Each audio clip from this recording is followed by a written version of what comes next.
Regresé a casa en la profunda oscuridad de la noche, después de una larga jornada de trabajo.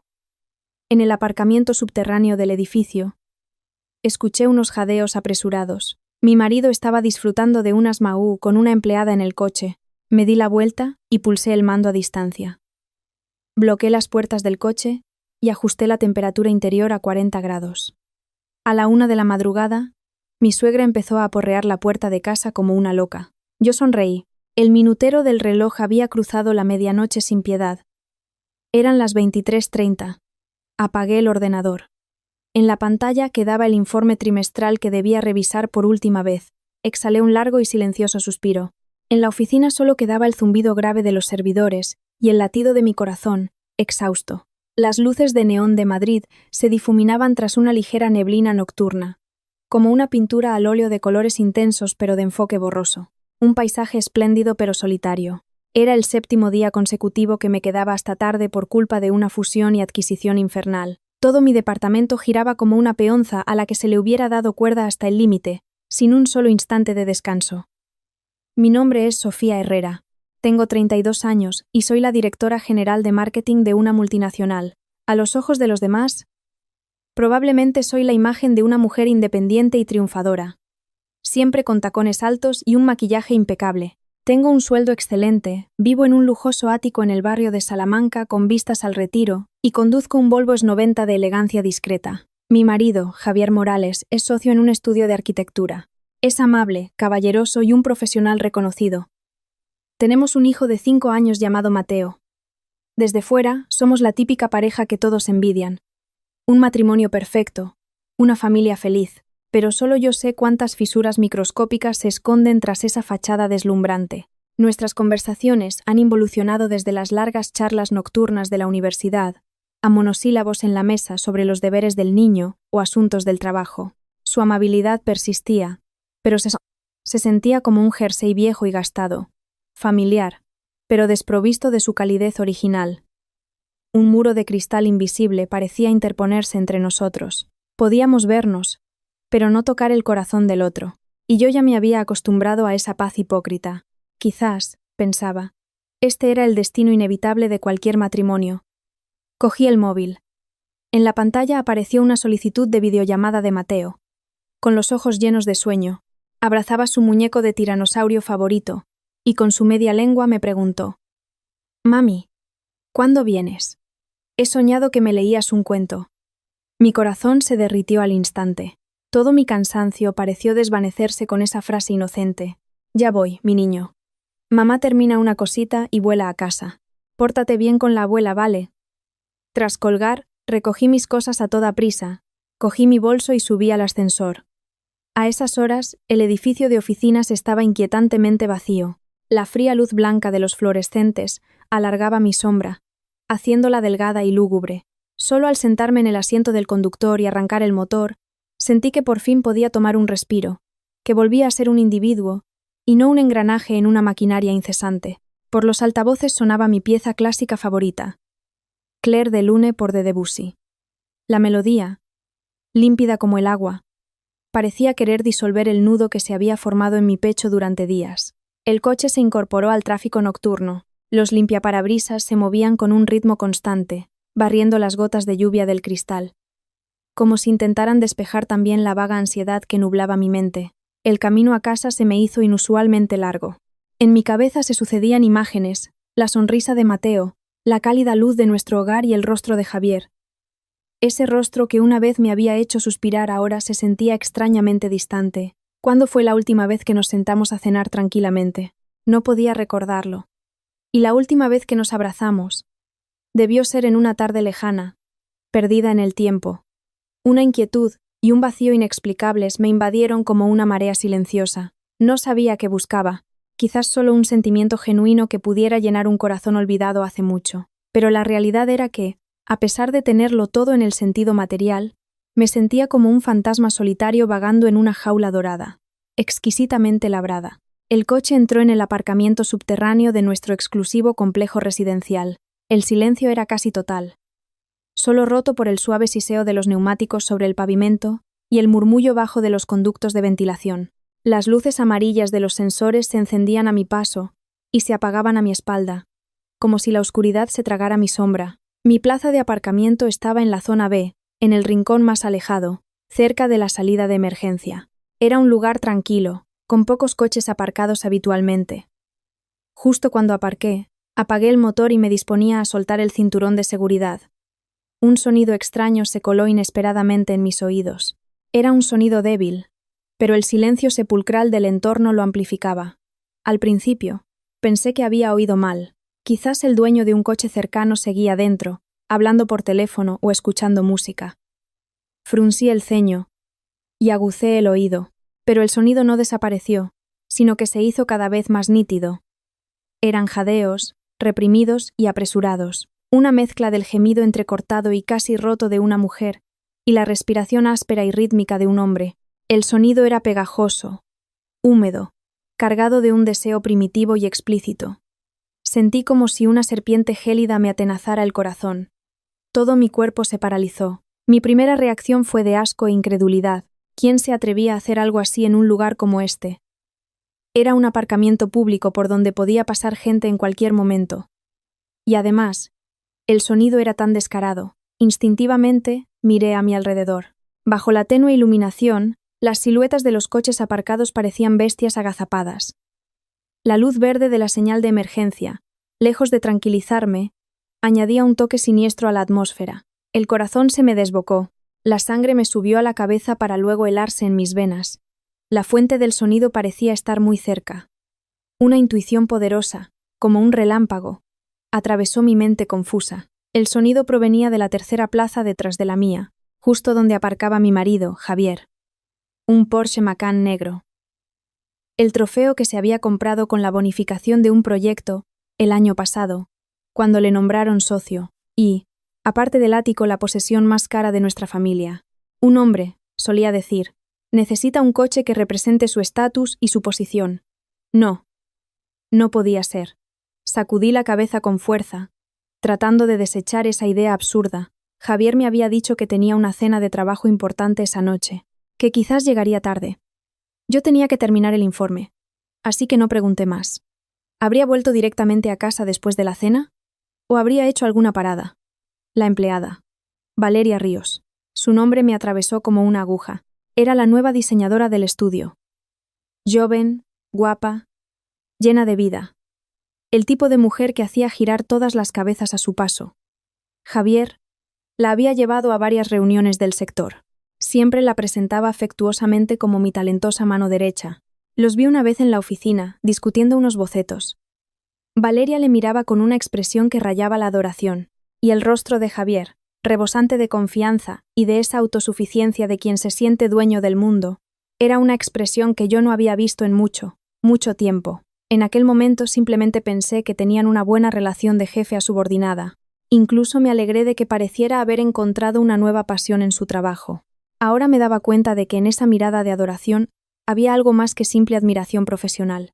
Las palmas de las manos empezaron a sudarme. Mis dedos, aferrados al volante, estaban blancos por la presión. La razón me susurraba que me fuera de allí, que fingiera no haber oído nada y subiera a la calidez de mi hogar, que siguiera interpretando el papel de esposa sabia y madre ejemplar que no sabe nada. Pero mis pies parecían anclados al suelo con plomo. Esos jadeos, como una mano invisible, sujetaban con fuerza mi curiosidad, o más bien, mi impulso de confirmar la terrible verdad. Abrí la puerta del coche en silencio, tratando de no hacer el menor ruido. El leve roce de mis tacones sobre el frío cemento resonó en aquel silencio mortal como el redoble de un tambor.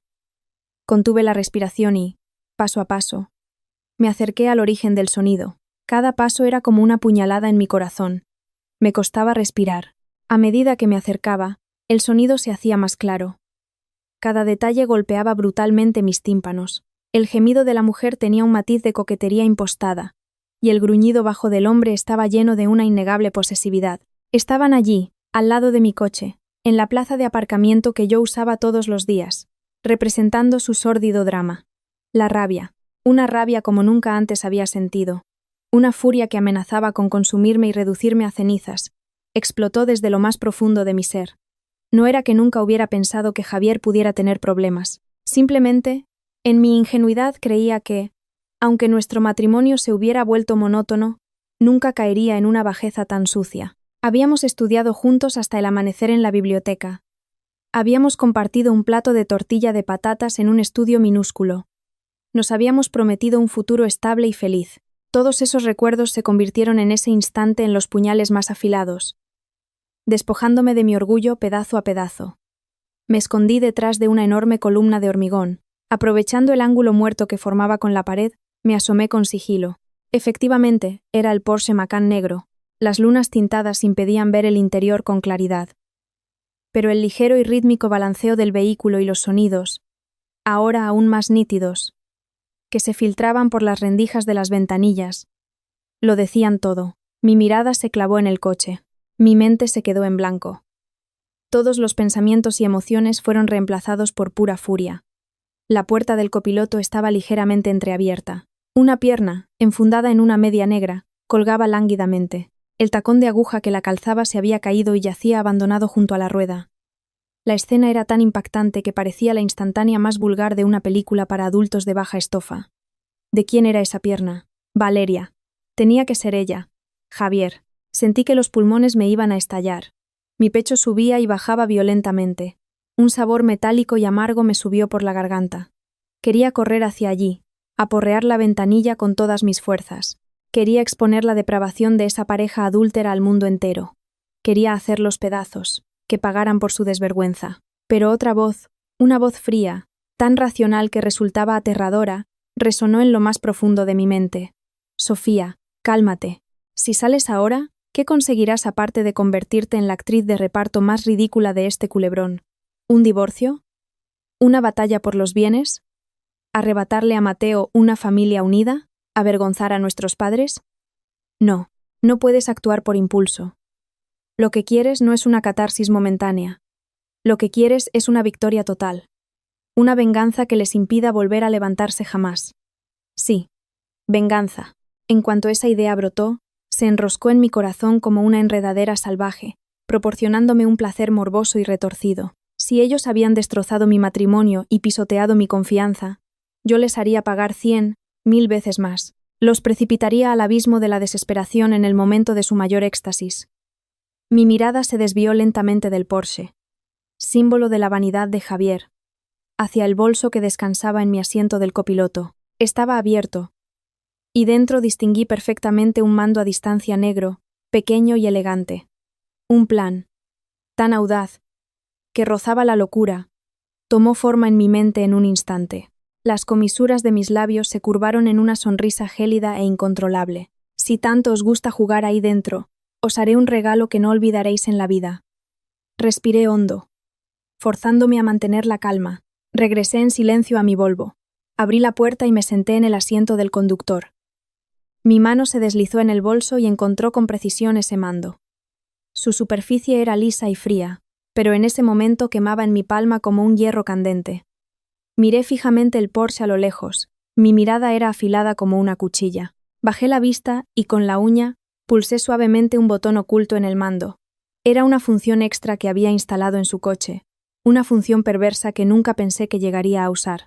Control remoto de bloqueo y climatización. Desde cualquier lugar con cobertura de red, podía controlar el vehículo con la máxima autoridad a través de mi móvil o de este mando de repuesto. Entre sus funciones, se incluía la de forzar la temperatura interior a 40 grados y bloquear todas las puertas y ventanillas, convirtiéndolo en una sauna perfectamente sellada. Originalmente, esta función estaba pensada para que, en caso de robo, el propietario pudiera infligir un castigo inofensivo, como liberar un mal olor o impedir el arranque. Jamás imaginé que se convertiría en mi arma de venganza. Mi dedo tembló ligeramente sobre el pequeño y discreto botón rojo. Con solo pulsarlo, ese Porsche se transformaría en un horno hermético. En la fría noche de otoño de Madrid, esa pareja, con poca ropa, sufriría un calor abrasador. En menos de media hora, la deshidratación y el calor les provocarían graves síntomas de golpe de calor, e incluso sus vidas podrían correr peligro. Como corderos esperando el sacrificio, experimentarían un dolor y un terror extremos tras su éxtasis. La idea me produjo un escalofrío, no de miedo, sino de una oscura excitación, al sentir que controlaba el destino de otros. Ya podía imaginar el rostro de Javier, habitualmente relajado, contorsionado por el pánico, la incredulidad y la desesperación. Y esa jovencita, Valeria, probablemente gritaría y lloraría aterrorizada. A veces, la justicia divina requiere métodos diabólicos. Cerré los ojos y los volví a abrir, solo quedaba en ellos una fría determinación. Sin la menor vacilación, apreté con fuerza el pulgar sobre el botón rojo. Clic. Un leve sonido electrónico. En el silencioso aparcamiento, sonó como la campana de la parca, dando inicio al preludio de mi venganza meticulosamente planeada. Hecho esto, guardé rápidamente el mando en el bolso y me arreglé la ropa y el pelo, asegurándome de parecer normal. Luego, abrí la puerta del coche y me dirigí con paso firme hacia el vestíbulo de los ascensores. No había expresión en mi rostro, pero mi interior era un campo de batalla devastado por un huracán, y al mismo tiempo sentía una euforia salvaje. Salí del aparcamiento y subí al ascensor. Al ver a la mujer inexpresiva del espejo, me sentí extraña. Era yo esa. La Sofía fría en el trabajo y resignada en casa.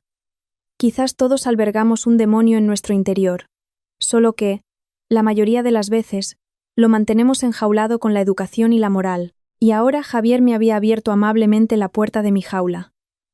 Al llegar a casa, la luz del salón estaba encendida. Mi suegra dormitaba en el sofá. En la televisión, un ruidoso programa de medianoche. Al oír la puerta, se despertó de inmediato. Al verme, esbozó su habitual sonrisa teñida de un ligero reproche. Vaya, por fin llegas. Mateo ya está durmiendo. ¿Por qué tan tarde hoy? Surgió algo urgente en el trabajo. Mamá, dije con calma mientras me cambiaba las zapatillas, como si hablara de otra persona. Por mucho trabajo que tengas, tienes que cuidarte, dijo levantándose. ¿Y Javier? ¿Todavía no ha llegado? La pregunta fue como una aguja que pinchó exactamente la herida que acababa de coser. Sostuve su mirada inquisitiva y respondí con calma. Supongo que la cena de trabajo no ha terminado. No le he preguntado. Mi suegra hizo un sonido gutural y me miró fijamente. Parecía haber notado algo extraño, pero no sabía el qué. ¿Qué hora es ya?, murmuró para sí misma mientras se retiraba a su habitación. Entré en el dormitorio. Mateo dormía profundamente, su carita sonrosada, sus largas pestañas como pequeños cepillos. Me senté al borde de la cama, observándole en silencio. Alargué la mano y acaricié suavemente su pelo. Mis lágrimas, por fin, cayeron en silencio. No de tristeza, sino de una emoción compleja. Pobre niño mío. No sabía nada. Pronto se enfrentaría a una familia destrozada, y a una madre consumida por el odio. Pero no me arrepentía. Si mi matrimonio había sido una farsa, prefería destrozarlo con mis propias manos, a dejar que se pudriera en una falsa calidez. Me sequé las lágrimas y saqué el móvil para abrir la aplicación de monitorización remota del vehículo. En la pantalla se mostraba claramente el estado del Porsche en la zona B. Puertas bloqueadas, ventanillas cerradas, temperatura interior, subiendo constantemente desde los 18 grados iniciales. Objetivo establecido. Programa de castigo activado oficialmente. Me recosté en el cabecero de la cama. Por primera vez en esta casa, sentí una sensación de control sin precedentes. Afuera, la lluvia seguía cayendo, pero yo sabía que una tormenta mucho más violenta se estaba gestando en el interior de ese Porsche sellado, y yo iba a ser su única espectadora y directora. Era la 1 de la madrugada, una hora en la que todo el mundo debería estar durmiendo, cuando escuché los primeros golpes en la puerta. No eran golpes. Eran embestidas, violentas, frenéticas, cargadas de una furia histérica. Era mi suegra. Su voz aguda atravesó la puerta como un punzón, perforando mis tímpanos. Sofía, Sofía, sal ahora mismo, desgraciada. ¿Qué demonios le has hecho a mi hijo? Me levanté lentamente y me acerqué a la puerta. A través de la gruesa madera, escuché sus insultos desquiciados y el ruido sordo de su cuerpo chocando contra la puerta. Una sonrisa fría y radiante se dibujó lentamente en mi rostro. Sonreí. Sabía que el espectáculo no había hecho más que empezar. Sofía, abre la puerta. Bruja malnacida, dime qué le has hecho a Javier. Ábreme ya. El clamor de mi suegra se mezclaba con los golpes sordos de sus puños contra la madera, una sinfonía caótica que destrozaba la última apariencia de normalidad de nuestra casa. Ya no era la anciana provinciana que soltaba pullas frente a mí. Era una leona enfurecida, desatando toda su preocupación y rabia por su hijo. Yo permanecía inmóvil tras la puerta. Mi respiración era tranquila y profunda. La sonrisa fría que había aparecido en mi rostro al oír los golpes seguía allí, con un aspecto extraño y siniestro bajo la tenue luz. No tenía ninguna intención de abrir, en cambio me serví una taza de tila caliente y la bebí lentamente, como si lo que ocurría al otro lado de la puerta fuera un melodrama de baja estofa que no tenía nada que ver conmigo. Fui al salón y me senté de nuevo en el sofá. Sobre la mesa estaba el libro de cuentos que Mateo miraba antes de dormir. La portada mostraba a una familia cogida de la mano, corriendo bajo el sol. ¡Qué irónico!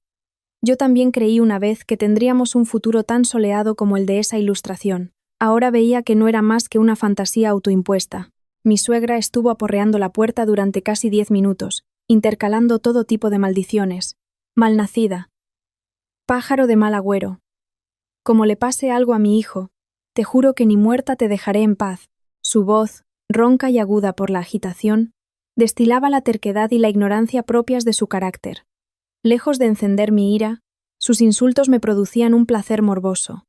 Mira, Javier, pensaba, incluso tu propia madre, antes de saber la verdad, te defiende así. Pero ella no sabe que su buen hijo está ahora mismo disfrutando del placer de la traición en un coche cada vez más caliente y que pronto pagará un precio terrible por sus actos. ¡Bum! Un golpe tremendo. La puerta pareció temblar. Debía de haberla embestido con el hombro. Una mujer de 60 y tantos años, demostrando una fuerza sorprendente por su hijo. Acto seguido, la oí sacar torpemente el móvil y hacer una llamada. Dígame. ¿Administración? Manden a alguien. Rápido. Han atacado a mi hijo. Está atrapado en el aparcamiento. Rápido. Vengan rápido, por favor. Su voz estaba distorsionada por el pánico, resonando en la noche silenciosa. Sin inmutarme, cogí mi móvil y abrí de nuevo la aplicación de monitorización. El cambio en los datos confirmaba mis predicciones. La temperatura interior del Porsche Macan había subido de los 18 grados iniciales a 28. En un espacio cerrado, era una temperatura sutil. En reposo, se sentiría un poco de calor, pero aún soportable. Sin embargo, para dos personas en pleno esfuerzo físico y con la adrenalina por las nubes, este aumento de temperatura, lejos de detenerlos, probablemente amplificaría su estimulación sensorial, lo confundirían con el calor generado por su propia pasión. Podía imaginar la escena. Javier, probablemente embriagado por la emoción y la sensación de conquista. Y Valeria, la joven, mirándole con una mezcla de adoración y éxtasis. Ninguno de los dos se daría cuenta de que la muerte había comenzado a tejer su preludio en silencio. Su respiración se aceleraría, su temperatura corporal aumentaría, y el sudor empaparía sus ropas, pero atribuirían todo a las llamas del deseo. Levanté la taza y di otro sorbo. Mi mirada se perdió en la densa oscuridad exterior. Había dejado de llover, pero el cielo seguía cubierto de nubes, sin una sola estrella. Esta ciudad, como mi matrimonio con Javier, era espléndida por fuera, pero podrida por dentro. De repente, mi móvil sobre la mesa vibró. En la pantalla, 2 palabras. Javier Morales. Mi corazón dio un vuelco, pero recuperé la calma al instante. Ya era hora. Llevaba mucho tiempo esperando esta llamada. Respiré hondo, deslicé el dedo para contestar, y me llevé el teléfono a la oreja, pero no dije nada. Solo escuché. Al otro lado, primero se oyó un ruido de fondo reverberante, probablemente el eco del aparcamiento. Luego, la voz de Javier, tan familiar y a la vez tan extraña. Pero ahora, en lugar de su habitual calma y encanto, su voz estaba teñida de una respiración contenida, áspera y un ligero pánico. «¿Hola? ¿Hola?», llamó 2 veces, como para asegurarse de que la llamada se había conectado. Yo seguía en silencio, como una estatua sin vida. Al otro lado, la respiración se volvió más pesada. Se mezclaba con la voz entrecortada y sollozante de Valeria. «Javier, hace demasiado calor. No puedo más. Aguanta un poco. Enseguida pasará». La voz de Javier sonaba algo ronca. Trataba de calmarla con palabras, esforzándose por mantener su última pizca de compostura. Pero cuanto más lo intentaba, más evidente se hacía su ansiedad interna. Cuando un hombre es interrumpido en medio del placer, su primera reacción debería ser la ira. Pero él no. En su voz había nerviosismo y una clara petición de ayuda. Finalmente, hablé. Mi voz era aterradoramente tranquila, como un lago helado en invierno, sin rastro de emoción. «Javier, parece que te lo estás pasando muy bien». Al otro lado de la línea se hizo un silencio sepulcral. Incluso los gemidos de Valeria cesaron. Podía imaginarlos a los dos, paralizados al unísono. La expresión de sus rostros debía de ser un espectáculo. Sorpresa, incredulidad, terror, una mezcla de emociones que habría hecho añicos sus máscaras de hipocresía. Pasaron varios segundos antes de que Javier recuperara la voz. Conteniendo su ira y desconcierto, me preguntó con los dientes apretados. «Sofía, ¿eres tú? ¿Dónde estás? ¿Qué le has hecho a nuestro coche?» «Nuestro coche». Solté una risita que le llegó nítidamente a través del auricular, cargada de una burla descarada. «Javier, se te olvida. Ese Porsche es un trofeo que te compraste con tu dinero para ti. Desde el día en que me casé contigo, nunca lo consideré parte de nuestra casa». «¿Qué le he hecho?» Hice una pausa deliberada, saboreando el sonido de su respiración cada vez más agitada. «Simple. Lo he convertido en una sauna perfectamente sellada. La temperatura debe de rondar ya los 35 grados. ¿Qué crees que pasará si os quedáis ahí mucho tiempo?» «Estás loca. Sofía, maldita loca». Javier perdió por completo los estribos. Rugió en voz baja. «Abre la puerta ahora mismo. ¿Quieres matarnos? ¿Asesinato?», dije, como si hubiera oído el chiste más gracioso del mundo. «Javier, no olvides que fuisteis tú y tu talentosa mano derecha quienes destruisteis esta familia primero. Yo solo estoy ayudando a acelerar un poco vuestro metabolismo. Con tanto ejercicio, el consumo será alto, ¿no? Un poco de rehidratación. No, de deshidratación. Quizás os venga bien. Se llama fitness, ¿verdad? Maldita zorra». Valeria, al parecer, había entendido mis palabras. El terror la hizo derrumbarse por completo. Gritó entre sollozos. «Javier, no aguanto más. Hace demasiado calor. Quiero salir». «Cállate, Valeria», le espetó Javier, y de nuevo al teléfono bramó. «Sofía, ¿qué es lo que quieres? Dime un precio. Te daré lo que sea. Deja de jugar». Qué frase tan familiar. Cuando un hombre es pillado en una infidelidad, lo primero que piensa no es en arrepentirse, sino en cómo arreglarlo con dinero. A sus ojos, los sentimientos, el matrimonio, la familia, eran todo mercancías con un precio. Los 7 años de mi juventud que le había dedicado, el hijo que le había dado y criado, el hogar que había construido para él, el cálido refugio que le ofrecía cuando estaba cansado. ¿Cuánto valía todo eso? ¿Dinero? Mi voz seguía siendo gélida. «Javier, te sobreestimas. Crees que yo, Sofía Herrera, necesito tu sucio dinero. No he hecho todo esto por dinero. Entonces, ¿por qué, maldita psicópata?», explotó, insultándome. «Justicia», respondí, marcando cada sílaba. «Javier, te encanta jugar, ¿verdad? Te encanta sentir que lo controlas todo. Pues hoy voy a dejarte probar cómo se siente ser controlado, cómo se siente la impotencia. Os lo estabais pasando tan bien en el coche. Pues seguid disfrutando. No tengo prisa. Tengo todo el tiempo del mundo para jugar con vosotros. Si mañana por la mañana conseguís salir de ese coche arrastrándoos, entonces hablaremos en serio». Dicho esto, colgué sin darle oportunidad de replicar. Y al instante, añadí su número a la lista de bloqueo. El mundo, por fin, quedó en silencio. Me recliné en el sofá y exhalé un largo suspiro. El enorme peso de mi pecho pareció aligerarse un poco con esa llamada, pero sabía que aún no había terminado. Esto era solo el primer paso. Había lanzado el cebo. La verdadera batalla empezaba ahora. Como era de esperar, menos de un minuto después de colgar, mi móvil volvió a sonar. Era un número local desconocido. Al contestar, la voz apremiante del administrador de la comunidad irrumpió sin darme tiempo a hablar. «Hola, ¿es la señora Sofía Herrera? Soy el señor Kim, el administrador del edificio. Hemos recibido una llamada de emergencia de una residente. Dice que su hijo ha sido víctima de un ataque y está atrapado en su coche. La situación es muy grave. Creemos que las puertas se han bloqueado por un fallo del vehículo. ¿Podría bajar a comprobarlo?» Sonreí para mis adentros. Qué rápidos. Mi suegra era, desde luego, astuta. En lugar de llamar a la policía, contactó primero con la administración. Sabía que si llamaba a la policía, el asunto se haría más grande y no beneficiaría a su familia. La gente de la administración era más fácil de engatusar y engañar. «Señor Kim, hola», modulé mi voz para sonar alarmada y preocupada. «¿Es el coche de mi marido?». Me dijo antes que parecía tener un problema y que lo había aparcado en la zona B. Bajo ahora mismo. Muchas gracias por su trabajo. No se preocupe, señora Herrera. Nuestros vigilantes ya están allí. Venga rápido, por favor. Colgué y me levanté. En un instante, mi rostro adoptó una expresión de sorpresa e impotencia. Fui rápidamente al dormitorio. Cogí un abrigo del armario, me despeiné un poco frente al espejo y me eché unas gotas de lágrimas artificiales en los ojos. Todo el proceso fue fluido y natural, como si lo hubiera ensayado 1000 veces. Años de vida corporativa me habían enseñado a la perfección el arte de cambiar de papel. Al abrir la puerta principal, me encontré con mi suegra, que con las llaves en la mano se disponía a salir. Al verme, sus ojos se inyectaron en sangre, y señalándome con el dedo gritó: «¿Todavía tienes cara para salir? Como le pase algo a mi hijo, tú y yo hemos terminado».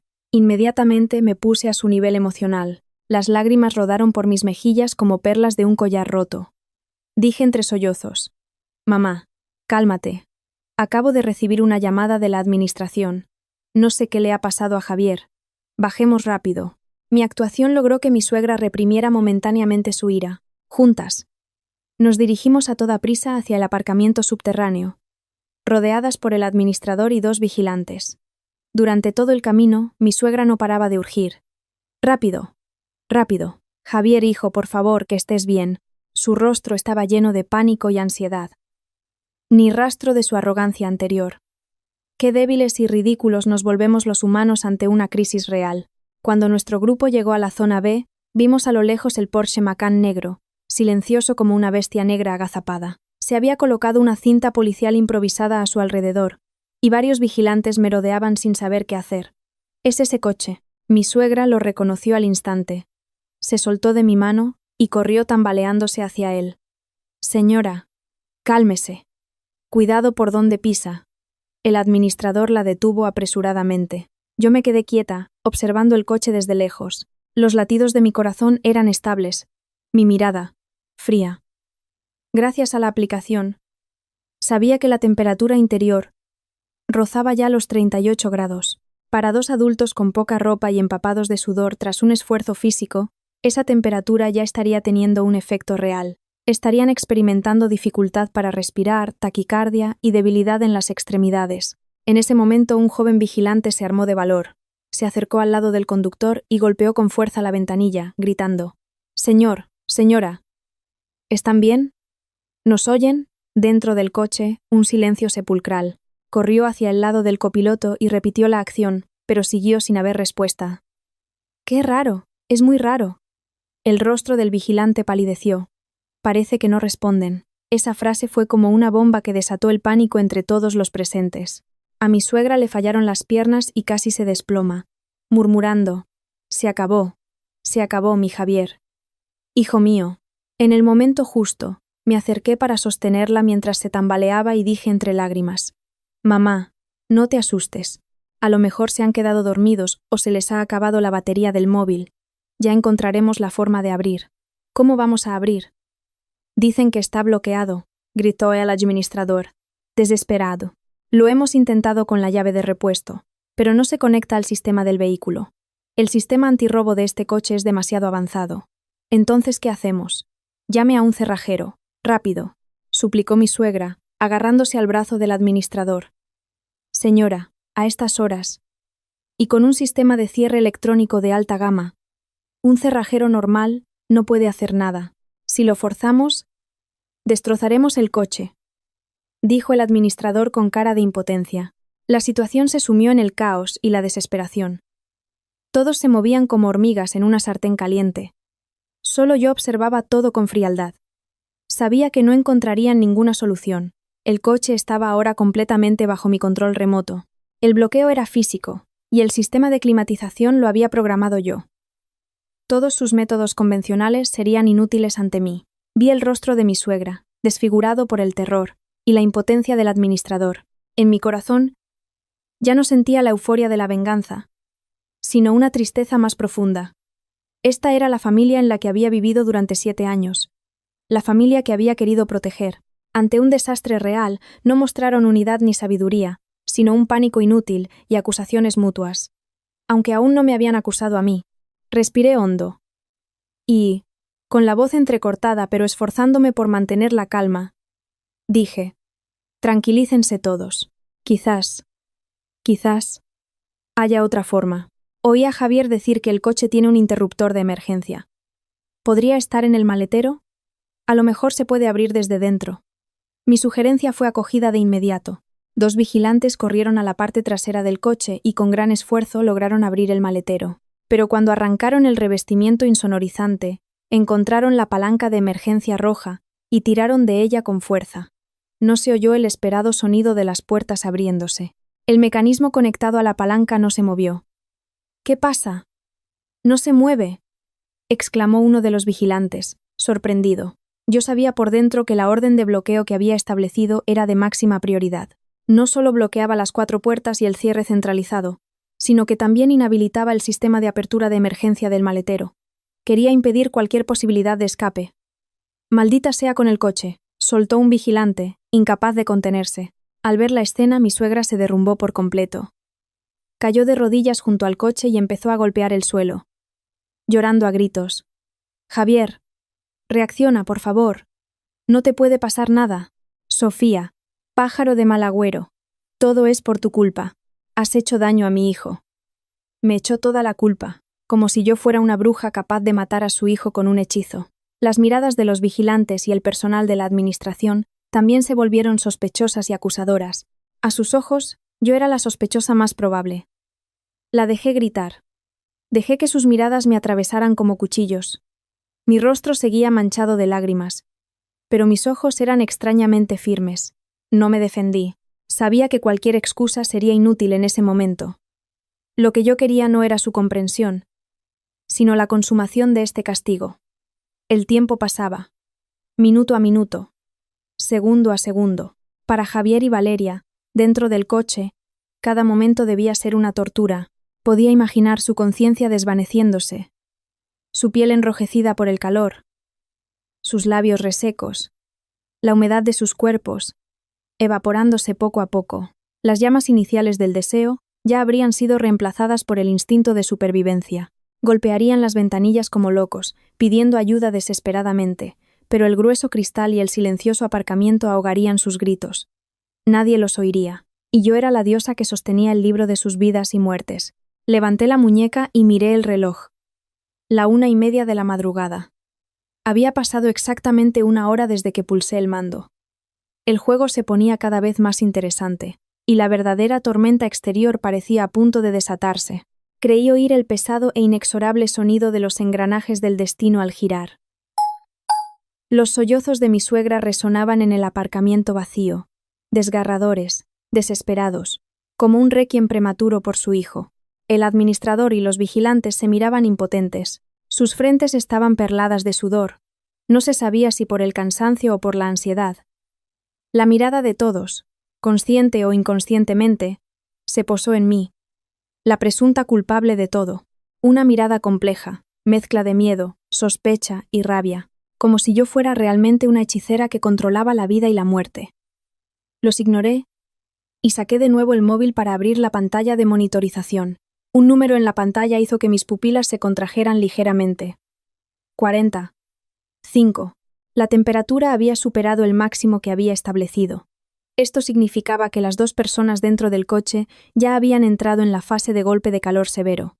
Sus funciones de termorregulación se estaban colapsando, su temperatura corporal central seguía subiendo, y podrían sufrir calambres por calor, agotamiento por calor e incluso insolación.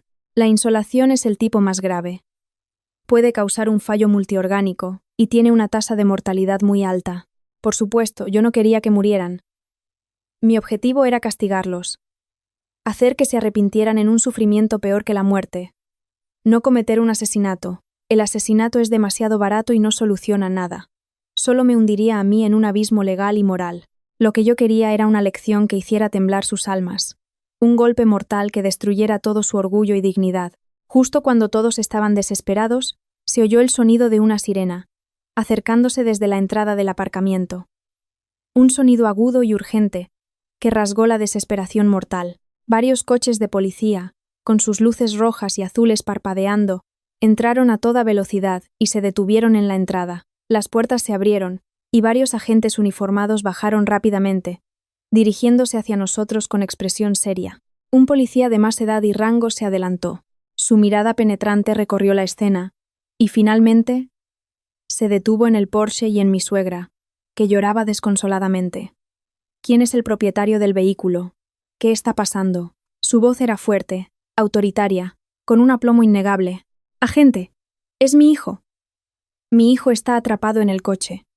Mi suegra, como si viera a su salvador, se levantó tambaleándose y corrió hacia el policía. «Mi hijo se llama Javier Morales. Está ahí dentro. Las puertas no se abren. Por favor. Por favor. Sálvenlo rápido». El policía asintió con gravedad. «Hemos recibido un aviso de que había una persona atrapada. Modelo del vehículo. Matrícula. Porsche Macan negro, matrícula. Sí, 4826 JKL», se apresuró a decir el administrador. «Aseguren el perímetro. Nadie que no esté relacionado con el caso puede acercarse», ordenó el policía con rapidez. Varios agentes jóvenes se movieron de inmediato para establecer un cordón policial más amplio, aislando a los curiosos. Luego se acercó al coche, examinó su estado y le dijo a un colega: «Agente Kim, traiga el rompecristales. Prepárense para una extracción forzosa». «Entendido, inspector». La llegada de la policía tensó aún más el ambiente. Mi suegra se calmó un poco. Me agarró del brazo y le dijo al policía, divagando: «Inspector, es esta mujer, Sofía Herrera. Seguro que tiene algo en contra de mi Javier. Hasta le amenazó por teléfono antes. Volvía a inventar cosas, echándome toda la culpa, mientras yo interpretaba el papel de víctima inocente y desamparada. No paraba de agitar las manos, diciendo: «No, inspector, no escuche a mi suegra. Yo no he hecho nada. Me enteré de que a Javier le pasaba algo cuando me llamó la administración. ¿Cómo iba a hacerle daño a mi propio marido?» Mi actuación fue impecable y logró captar la atención del inspector. Me miró con una mirada que parecía atravesarme, alternando entre mi suegra y yo, como si intentara discernir quién mentía. Pronto, un agente llegó corriendo con un rompecristales profesional. Apuntó a la ventanilla del conductor. Lo levantó y se preparó para golpear. Con un fuerte estruendo, el cristal templado se hizo añicos, esparciéndose por todas partes. Pero la esperada escena de la puerta abriéndose no ocurrió. La presión del aire dentro del coche era diferente a la del exterior, y el bloqueo remoto que había activado no era un simple cierre de puertas, sino el propio mecanismo de sellado, por lo que, aunque el cristal se rompiera, la puerta seguía firmemente cerrada. «¿Qué ocurre?». El inspector frunció el ceño. Un agente metió la mano por el hueco del cristal roto, intentando alcanzar el botón de desbloqueo interior, pero tras meter la mano, descubrió con frustración que todos los botones estaban inactivos. Por mucho que pulsara, la puerta no se movía. Informó: «El sistema de cierre electrónico del vehículo parece estar colapsado. Las manillas físicas tampoco funcionan. Parece que está controlado a distancia». «¿Controlado a distancia?». El inspector se quedó perplejo. Seguramente nunca se había encontrado con una situación así. Me miró. Su mirada era aún más afilada. «Señora Herrera, ¿conoce bien este coche? ¿Tiene alguna configuración especial?». Ahí estaba. La pregunta clave. Inmediatamente, adopté una expresión de ignorancia y miedo adecuados. Incluso temblé ligeramente. «Inspector, yo no sé nada de coches. Este es el coche de Javier. Él lo conoce bien. Recuerdo vagamente que hace unos días dijo que había instalado una aplicación de control remoto o algo así, para evitar robos. En ese momento, me reí de él por ser tan paranoico. ¿No será que se ha estropeado?». Mi explicación era plausible, y me desvinculaba por completo del suceso. Informaba de la existencia de un sistema de control remoto, pero atribuía la responsabilidad a un fallo del sistema y al propio Javier. Y lo que es más importante, al mencionar el sistema antirrobo, podía hacer que la policía pensara que quizás yo, probando esa función, la había activado por error. Aunque no era la verdad, era suficiente para desviar la atención. El inspector, al oírme, asintió pensativo. No me preguntó más y solicitó refuerzos por radio. «Central, aquí unidad de la zona B. Varón atrapado en un Porsche Macan. Bloqueo de puertas por causa desconocida. Los métodos de apertura convencionales han fallado. Solicito apoyo del equipo técnico y de expertos en redes. Repito. Solicito apoyo del equipo técnico y de expertos en redes. Tras colgar nos dijo: no se preocupen, contactaremos con ingenieros de automoción y expertos en redes. Lo más importante ahora es rescatar a la persona. Seguiremos intentando la apertura forzosa. Durante los siguientes 30 minutos, el aparcamiento se convirtió en el escenario de una operación de rescate profesional. La policía probó varios métodos: palancas, gatos hidráulicos, cizallas, pero el diseño de seguridad del Porsche era excepcional, la estructura de las puertas muy sólida, y mi programa de bloqueo remoto estaba vinculado a la mecánica de las puertas, por lo que sus esfuerzos fracasaron una y otra vez. Con cada fracaso, mi suegra se acercaba más al colapso, y el ambiente se volvía más pesado. Yo permanecía a un lado, como una espectadora, observando todo con frialdad. Mi plan se estaba desarrollando paso a paso. La intervención policial, lejos de obstaculizarlo, me proporcionaba la mejor coartada. Ellos movilizarían todos sus recursos para salvar a los atrapados, y ese mismo proceso de rescate se convertiría en el catalizador del castigo de Javier y Valeria. Cuanto más tiempo pasara, más peligrosa sería su situación en ese horno, y más efectivo sería el resultado de mi venganza. Justo cuando todos estaban desesperados, mi móvil volvió a sonar. Era el mismo número desconocido de antes. Intuí de quién se trataba y contesté. Era, de nuevo, el señor Kim, el administrador. Pero su voz era ahora más apremiante, con un toque de pánico. Señora Herrera, tenemos un problema grave. Un problema muy grave. Acabamos de recibir la noticia de que parece haber un fallo en el sistema de ventilación de la zona B. Los extractores del aparcamiento subterráneo no funcionan. Lo estamos comprobando. Pero parece que no hay circulación de aire. Sonreí para mis adentros. Qué oportuno. Por supuesto, yo sabía que el sistema de ventilación no estaba estropeado. Funcionaba perfectamente. Pero esa llamada llegaba en el momento justo.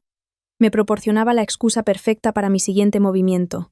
Inmediatamente, fingí estar horrorizada y grité al teléfono. ¿Qué? ¿Que el sistema de ventilación está estropeado? Entonces, el aire dentro del coche estará aún más viciado. ¿No se asfixiarán Javier y esa gente? Eso es lo que tememos. La voz del señor Kim temblaba. Los agentes están buscando una solución. Pero... Colgué y corrí hacia el inspector. Con el rostro pálido y la voz temblorosa, le dije: Inspector, es terrible. Acaba de llamar la administración. Dicen que el sistema de ventilación del aparcamiento está averiado. Ahora, no hay circulación de aire en toda la zona B. Javier ya estaba atrapado, pero ahora, con la falta de oxígeno y la temperatura tan alta, ¿no se asfixiarán? La noticia fue como una bomba en un lago en calma, desatando el caos en la escena. ¿Qué? ¿Avería en el sistema de ventilación? El rostro del inspector cambió. El sistema de ventilación de un aparcamiento subterráneo es crucial. Si se detiene durante mucho tiempo, no solo el aire se vuelve irrespirable, sino que también se pueden acumular gases nocivos como el monóxido de carbono, con consecuencias terribles. Contacten inmediatamente con el equipo de mantenimiento y los bomberos, que restablezcan el sistema de ventilación a la mayor brevedad. Al mismo tiempo, avisen al hospital para que preparen una cámara hiperbárica y un equipo de emergencia para golpes de calor. Rápido. Las sucesivas órdenes del inspector convirtieron la escena en un campo de batalla. Policías, personal de la administración y poco después, bomberos y técnicos, formaron un enorme equipo de rescate conjunto que empezó a moverse con una tensión ordenada. Los bomberos trajeron equipos de apertura más profesionales, y los técnicos comenzaron a revisar el panel de control principal del sistema de ventilación. Y a mí me llevaron a un rincón, fuera del cordón policial, para que otro agente me tomara declaración formalmente. Era un procedimiento inevitable. Cooperé plenamente, repitiendo una vez más la historia que había preparado. Hice hincapié en que no sabía nada sobre la función de control remoto del coche, sugiriendo que o bien Javier había programado algún tipo de temporizador, o bien el sistema tenía un fallo. El policía tomó notas seriamente, pero su mirada me decía que no me creía del todo.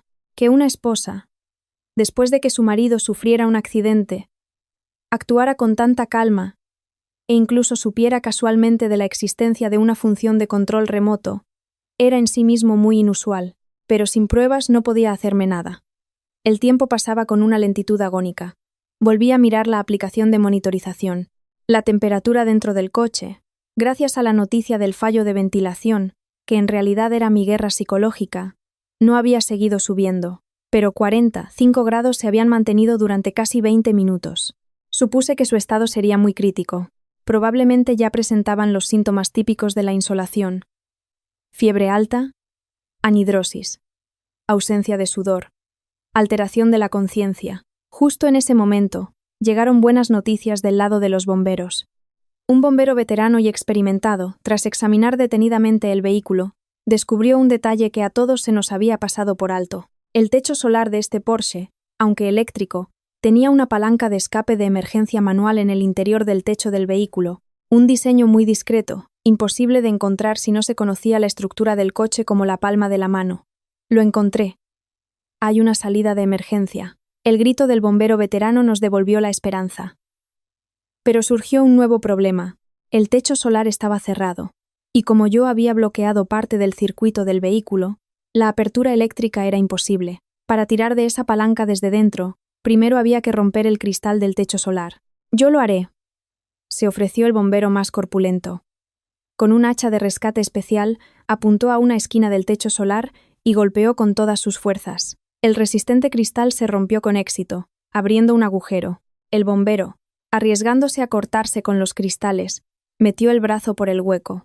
A tientas, guiándose por la memoria y el tacto, buscó en el interior del techo. Todos contuvimos la respiración, observando sus movimientos. El tiempo, en ese instante, pareció estirarse hasta el infinito. Finalmente, su brazo se detuvo, y oímos un gruñido, mientras tiraba con fuerza hacia afuera. Con un ligero clac, el bloqueo mecánico del techo solar se liberó. «Está abierto», exclamó el bombero, emocionado. Inmediatamente empujó la cortinilla del techo solar y gritó hacia adentro. «A los de dentro. Somos los bomberos. Vamos a abrir el techo solar, por favor, colaboren». Dentro, un silencio de muerte. Un instante después, cuando ya pensábamos que habían perdido el conocimiento, el cuerpo de Javier, en el asiento del conductor, se movió ligeramente. Pareció intentar levantar la cabeza, pero con gran esfuerzo. A continuación se oyó el débil sollozo de Valeria desde el asiento del copiloto. «Ayuda. Calor. No puedo». Estaban vivos. En ese momento, mi suegra soltó un grito de alivio. Las piernas le fallaron y se desplomó en el suelo. Entre los curiosos también se oyeron murmullos y suspiros de alivio. Los bomberos, al ver la situación, utilizaron inmediatamente herramientas profesionales para retirar por completo el marco del techo solar. Luego, metiendo las manos, liberaron con esfuerzo todos los cierres. Finalmente, el bombero al mando gritó: «Todos atrás. Preparen camillas». Con las dos manos levantó la pesada cubierta del techo solar y la arrojó fuera del coche. El aire fresco y relativamente frío por fin entró en aquel horno. Dos bomberos entraron de inmediato. Lo primero que vieron fue a Javier, desplomado en el asiento del conductor, con el rostro rojo como la sangre, los labios resecos y los ojos cerrados, inconsciente. En el asiento del copiloto, la situación de Valeria no era mucho mejor. Estaba acurrucada, empapada, temblando y gimiendo sin cesar. Su conciencia también estaba nublada. Rápido, camillas y primeros auxilios. Los sanitarios de la ambulancia, que ya estaban en el lugar, corrieron hacia allí. Dos bomberos sacaron con cuidado a Javier y a Valeria del coche y los tumbaron en las camillas. Cuando desabrocharon la camisa de Javier, todos contuvieron la respiración. Su pecho y espalda ya tenían un terrible color rojo oscuro, y su piel quemaba al tacto. Se sospechaba de un golpe de calor de extrema gravedad. Traslado inmediato al Hospital La Paz. Preparen protocolo de emergencia, diagnosticó el médico que los acompañaba con expresión seria. Pronto. Una ambulancia llegó con la sirena a todo volumen. Javier y Valeria fueron subidos en sus respectivas camillas. Justo antes de entrar en el vehículo, Javier pareció recuperar la conciencia por un instante. Abrió los ojos con dificultad y buscó frenéticamente a alguien entre la multitud. Cuando su mirada se cruzó con la mía, de sus ojos brotó un odio que llegaba al cielo, un resentimiento y una incredulidad atónita. Intentó decir algo, pero solo movió los labios sin emitir sonido. Enseguida, los sanitarios lo introdujeron rápidamente en la ambulancia. La puerta se cerró de golpe, cortando nuestro último cruce de miradas. La ambulancia se marchó a toda velocidad, dejando atrás a un grupo de personas aliviadas. La policía comenzó a recoger pruebas y a tomar declaraciones. La administración se ocupaba de reparar el sistema de ventilación. Mi suegra fue llevada por unos familiares para que se calmara. Yo, como familiar, y una de las personas que dio el aviso, tuve que quedarme para la investigación. Me quedé sola junto a la plaza de aparcamiento vacía de la zona B, mirando el Porsche, ahora desfigurado con el techo solar destrozado. Una sonrisa que nadie vio se dibujó lentamente en mi rostro. Había ganado. En esta primera fase, con un accidente meticulosamente planeado, había convertido a Javier y a su preciado trofeo en un hazmerreír. Le había hecho experimentar la caída desde las nubes al fango, sentir el miedo a la muerte y la humillación, y lo que es más importante, le había hecho comprender cuán ridículos y patéticos eran su control y su dominio ante mí. Pero esto no era suficiente. Esto solo había derribado sus defensas físicas y mentales. Lo que yo quería era destruir por completo los cimientos de su existencia. Su reputación, su carrera, su familia, y su ridículo complejo de superioridad, la investigación policial, el resentimiento de mi suegra, la atención médica de urgencia. Todo esto se convertiría en los hilos de la enorme red que tejería a continuación. Una guerra mucho más cruel que este incidente en el aparcamiento acababa de empezar, y yo ya había cavado todas las trampas. Solo esperaba a que la presa cayera en ellas por su propio pie. Saqué el móvil y borré todo el historial de llamadas y los datos de la aplicación. Luego, como una esposa normal que acaba de sufrir un terrible accidente, llamé a la secretaria de Javier. Con la voz entrecortada por los sollozos le dije: «Por favor, averigüe en qué hospital está Javier.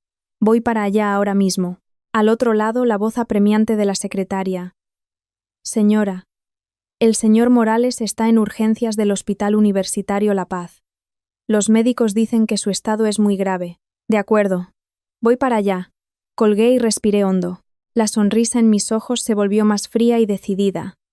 El juego entraba en su segunda ronda. La sala de espera de urgencias del Hospital Universitario La Paz estaba impregnada de una atmósfera solemne y pesada. La luz blanca y cruda iluminaba los pasillos, y el olor a desinfectante en el aire oprimía el corazón. Cuando llegué, mi suegra y algunos parientes de Javier ya estaban allí, todos con el rostro serio y los ojos enrojecidos. Al verme, los ojos de mi suegra se encendieron con una furia violenta. Se abalanzó sobre mí como una leona, intentando agarrarme del pelo. «Pájaro de mal agüero. Asesina, como le pase algo a mi hijo, tú y yo hemos terminado», gritaba, escupiendo saliva. Ya me lo esperaba. Me aparté ligeramente, esquivando su ataque con facilidad. Los parientes la sujetaron apresuradamente. «Tía, cálmate. Javier está en el quirófano. No puedes ponerte así». «Que me calme. Fue Sofía quien hizo daño a mi hijo». Mi suegra temblaba de rabia, señalándome. «La policía lo dijo. El problema fue el maldito sistema de control remoto de ese coche. ¿Quién iba a ser sino tú? Lo hiciste por envidia, porque no soportas que a mi hijo le vaya bien». Su lógica era confusa y ridícula, pero representaba el pensamiento de la mayoría de los parientes presentes. En sus mentes simples, era imposible que una esposa se atreviera a hacer algo así a su marido, así que la explicación más razonable era o un accidente o que yo, cegada por los celos, lo había hecho. No repliqué. Soporté en silencio sus acusaciones y sus miradas de rabia. Mi rostro mostraba una adecuada tristeza y desolación, como una víctima inocente arrastrada por un desastre. Esta actitud logró adormecerlos, y pronto se centraron más en la luz roja del quirófano que en mí. El tiempo pasaba, minuto a minuto. Cada segundo parecía un siglo. La puerta del quirófano permanecía cerrada, y la luz roja sobre ella, como un ojo impasible, nos observaba mientras esperábamos la sentencia. Unas 2 horas después, la puerta se abrió y salió un médico con mascarilla. Se la quitó. Su rostro estaba cansado, pero su expresión era relativamente tranquila. «Doctor, ¿mi hijo? ¿Cómo está?» Mi suegra fue la primera en acercarse, preguntando con voz temblorosa. El médico se ajustó las gafas y dijo lentamente: «El paciente está fuera de peligro por ahora». Llegó justo a tiempo. Si hubiera tardado 10 o 15 minutos más, las consecuencias habrían sido inimaginables. Tenía un golpe de calor severo, con deshidratación grave, desequilibrio electrolítico y daño multiorgánico. Le hemos bajado la temperatura rápidamente. Le hemos administrado líquidos y corregido los electrolitos. Sus signos vitales son estables, pero aún no ha recuperado la conciencia por completo. Necesita seguir ingresado para observación y tratamiento. Fuera de peligro, gracias a Dios. Gracias a Dios. Mi suegra rompió a llorar de alegría. Las piernas volvieron a fallarle. Los parientes también suspiraron aliviados. Yo, de pie detrás de ellos, escuché las palabras del médico y sentí un ligero alivio. Mi objetivo se había cumplido. No lo había matado. Solo le había hecho probar un sufrimiento infernal. Le había hecho pagar un precio terrible por su traición. Había sobrevivido. Pero recordaría para siempre esa noche. Ese terror de ser cocido vivo sin poder pedir ayuda. Ese recuerdo se grabaría en sus huesos. Más profundo y duradero que cualquier herida física. ¿Y mi nuera?, preguntó un pariente. Se refería a Valeria. Aunque aún no estaba casada con Javier, a ojos de estos parientes, ya era la zorra que había destrozado una familia, casi una nuera. Al mencionar a Valeria, el rostro del médico se ensombreció. Negó con la cabeza y con un tono de lástima y reproche dijo: «La situación de la señorita es más complicada. Cuando llegó, también sufría un golpe de calor severo. Pero lo más grave es que hemos encontrado residuos de sustancias estupefacientes en su organismo, que todos quedaron atónitos. Durante el lavado gástrico y la diálisis, hemos detectado pequeñas cantidades de ketamina y éxtasis. Aún no sabemos el origen, pero está claro que esto ha agravado su estado. Su sistema nervioso ha sufrido algunos daños. Es posible que al despertar presente pérdida de memoria o deterioro cognitivo. Y hemos notificado esto a la brigada de estupefacientes. La palabra estupefacientes fue como una bomba. Si la infidelidad de Javier era un problema moral, el consumo de drogas de Valeria era de una naturaleza completamente diferente. Era un delito. El rostro de mi suegra se volvió ceniciento. Señaló hacia el quirófano, con los labios temblando, sin poder articular palabra. Esa chica que a sus ojos parecía tan pura e inocente. Era una drogadicta. ¿Y su hijo estaba con una mujer así en un coche? Mi suegra sintió un mareo y casi se desmaya. Los parientes también empezaron a cuchichear. La mirada que dirigían a Javier y Valeria pasó de la compasión al desprecio y la schadenfreude. Con esto, Javier ya no era simplemente una víctima, sino el típico hombre que se junta con malas compañías. Su imagen, dentro de la familia, ya estaba por los suelos. Yo observé todo con frialdad, celebrándolo por dentro. Esto era una ganancia inesperada. Cuando planeé el castigo del calor, solo pretendía que sufrieran un poco, pero que esa estúpida de Valeria, en una situación así, hubiera consumido drogas. Era un regalo del cielo. No solo se había arruinado a sí misma, sino que también le había puesto a Javier el sombrero de hombre que se lía con una drogadicta, un estigma que nunca podría quitarse. Justo en ese momento, la policía llegó al hospital para seguir con el caso de drogas de Valeria. El que iba al frente seguía siendo el inspector. Se identificó y me buscó. Señora Herrera, necesitamos tomarle declaración de nuevo, con más detalle. Sí. Inspector. Asentí. Muy cooperativa. Fuimos a una sala de interrogatorios tranquila. El inspector me preguntó con detalle sobre todo lo que había pasado esa noche. ¿Cómo descubrí algo extraño? ¿Cómo contacté con la administración? Mi conversación con Javier. Yo conté mi historia preparada, cargada de emoción, creando la imagen de una víctima que descubre el suceso por casualidad, pide ayuda a tiempo y se ve envuelta en una conspiración. El inspector escuchó atentamente, lanzando de vez en cuando preguntas afiladas. ¿Cómo sabía que el coche del señor Morales tenía una función de control remoto? Él mismo me lo contó, presumiendo. Inspector. Dijo que todos los coches de lujo modernos tienen esa función, que se puede arrancar a distancia, encender el aire acondicionado, que es antirrobo. En ese momento me reí de él por ser tan exagerado. ¿Cómo estaba su marido últimamente? ¿Había notado algo extraño? Últimamente tenía mucho estrés en el trabajo. Llegaba tarde a menudo. Estaba un poco más irritable. La verdad es que hablábamos mucho menos. Bajé la mirada, con expresión triste. Pensé que era una crisis de pareja normal, pero nunca imaginé, cuando recibió la llamada de socorro de su marido, ¿por qué no llamó inmediatamente a la policía o a una ambulancia, sino que optó por enfrentarse a él? Esta pregunta era crucial. El inspector claramente sospechaba de mi motivación para retrasar el rescate. Yo ya estaba preparada. Levanté la cabeza, con los ojos llenos de lágrimas, y dije entre sollozos: «Inspector». En ese momento no estaba en mi sano juicio. No podía creer que fuera real. Mi mente se quedó en blanco. Solo quería preguntarle qué demonios estaba haciendo. Pensé que me estaba gastando una broma, o que alguien le estaba amenazando. Tenía mucho miedo. Miedo de que si llamaba, esta familia se acabaría de verdad. Reconozco que tomé una decisión estúpida y equivocada. Pero le juro que no había maldad. Solo le quiero demasiado. Y valoro demasiado esta familia. Mi actuación explotó con éxito las expectativas psicológicas de la gente sobre una esposa herida. Miedo, amor, preocupación, estupidez. Una mezcla de emociones que creaba una razón creíble. El inspector me miró fijamente durante un buen rato, como si buscara alguna fisura en mi rostro. Pero al final, suspiró y concluyó en su informe: actuación negligente, debido a un shock emocional, sin móvil criminal evidente. Señora Herrera, la investigación por hoy ha terminado. Seguiremos investigando la causa del fallo del sistema de control remoto del vehículo y el caso de drogas de la señorita Ríos.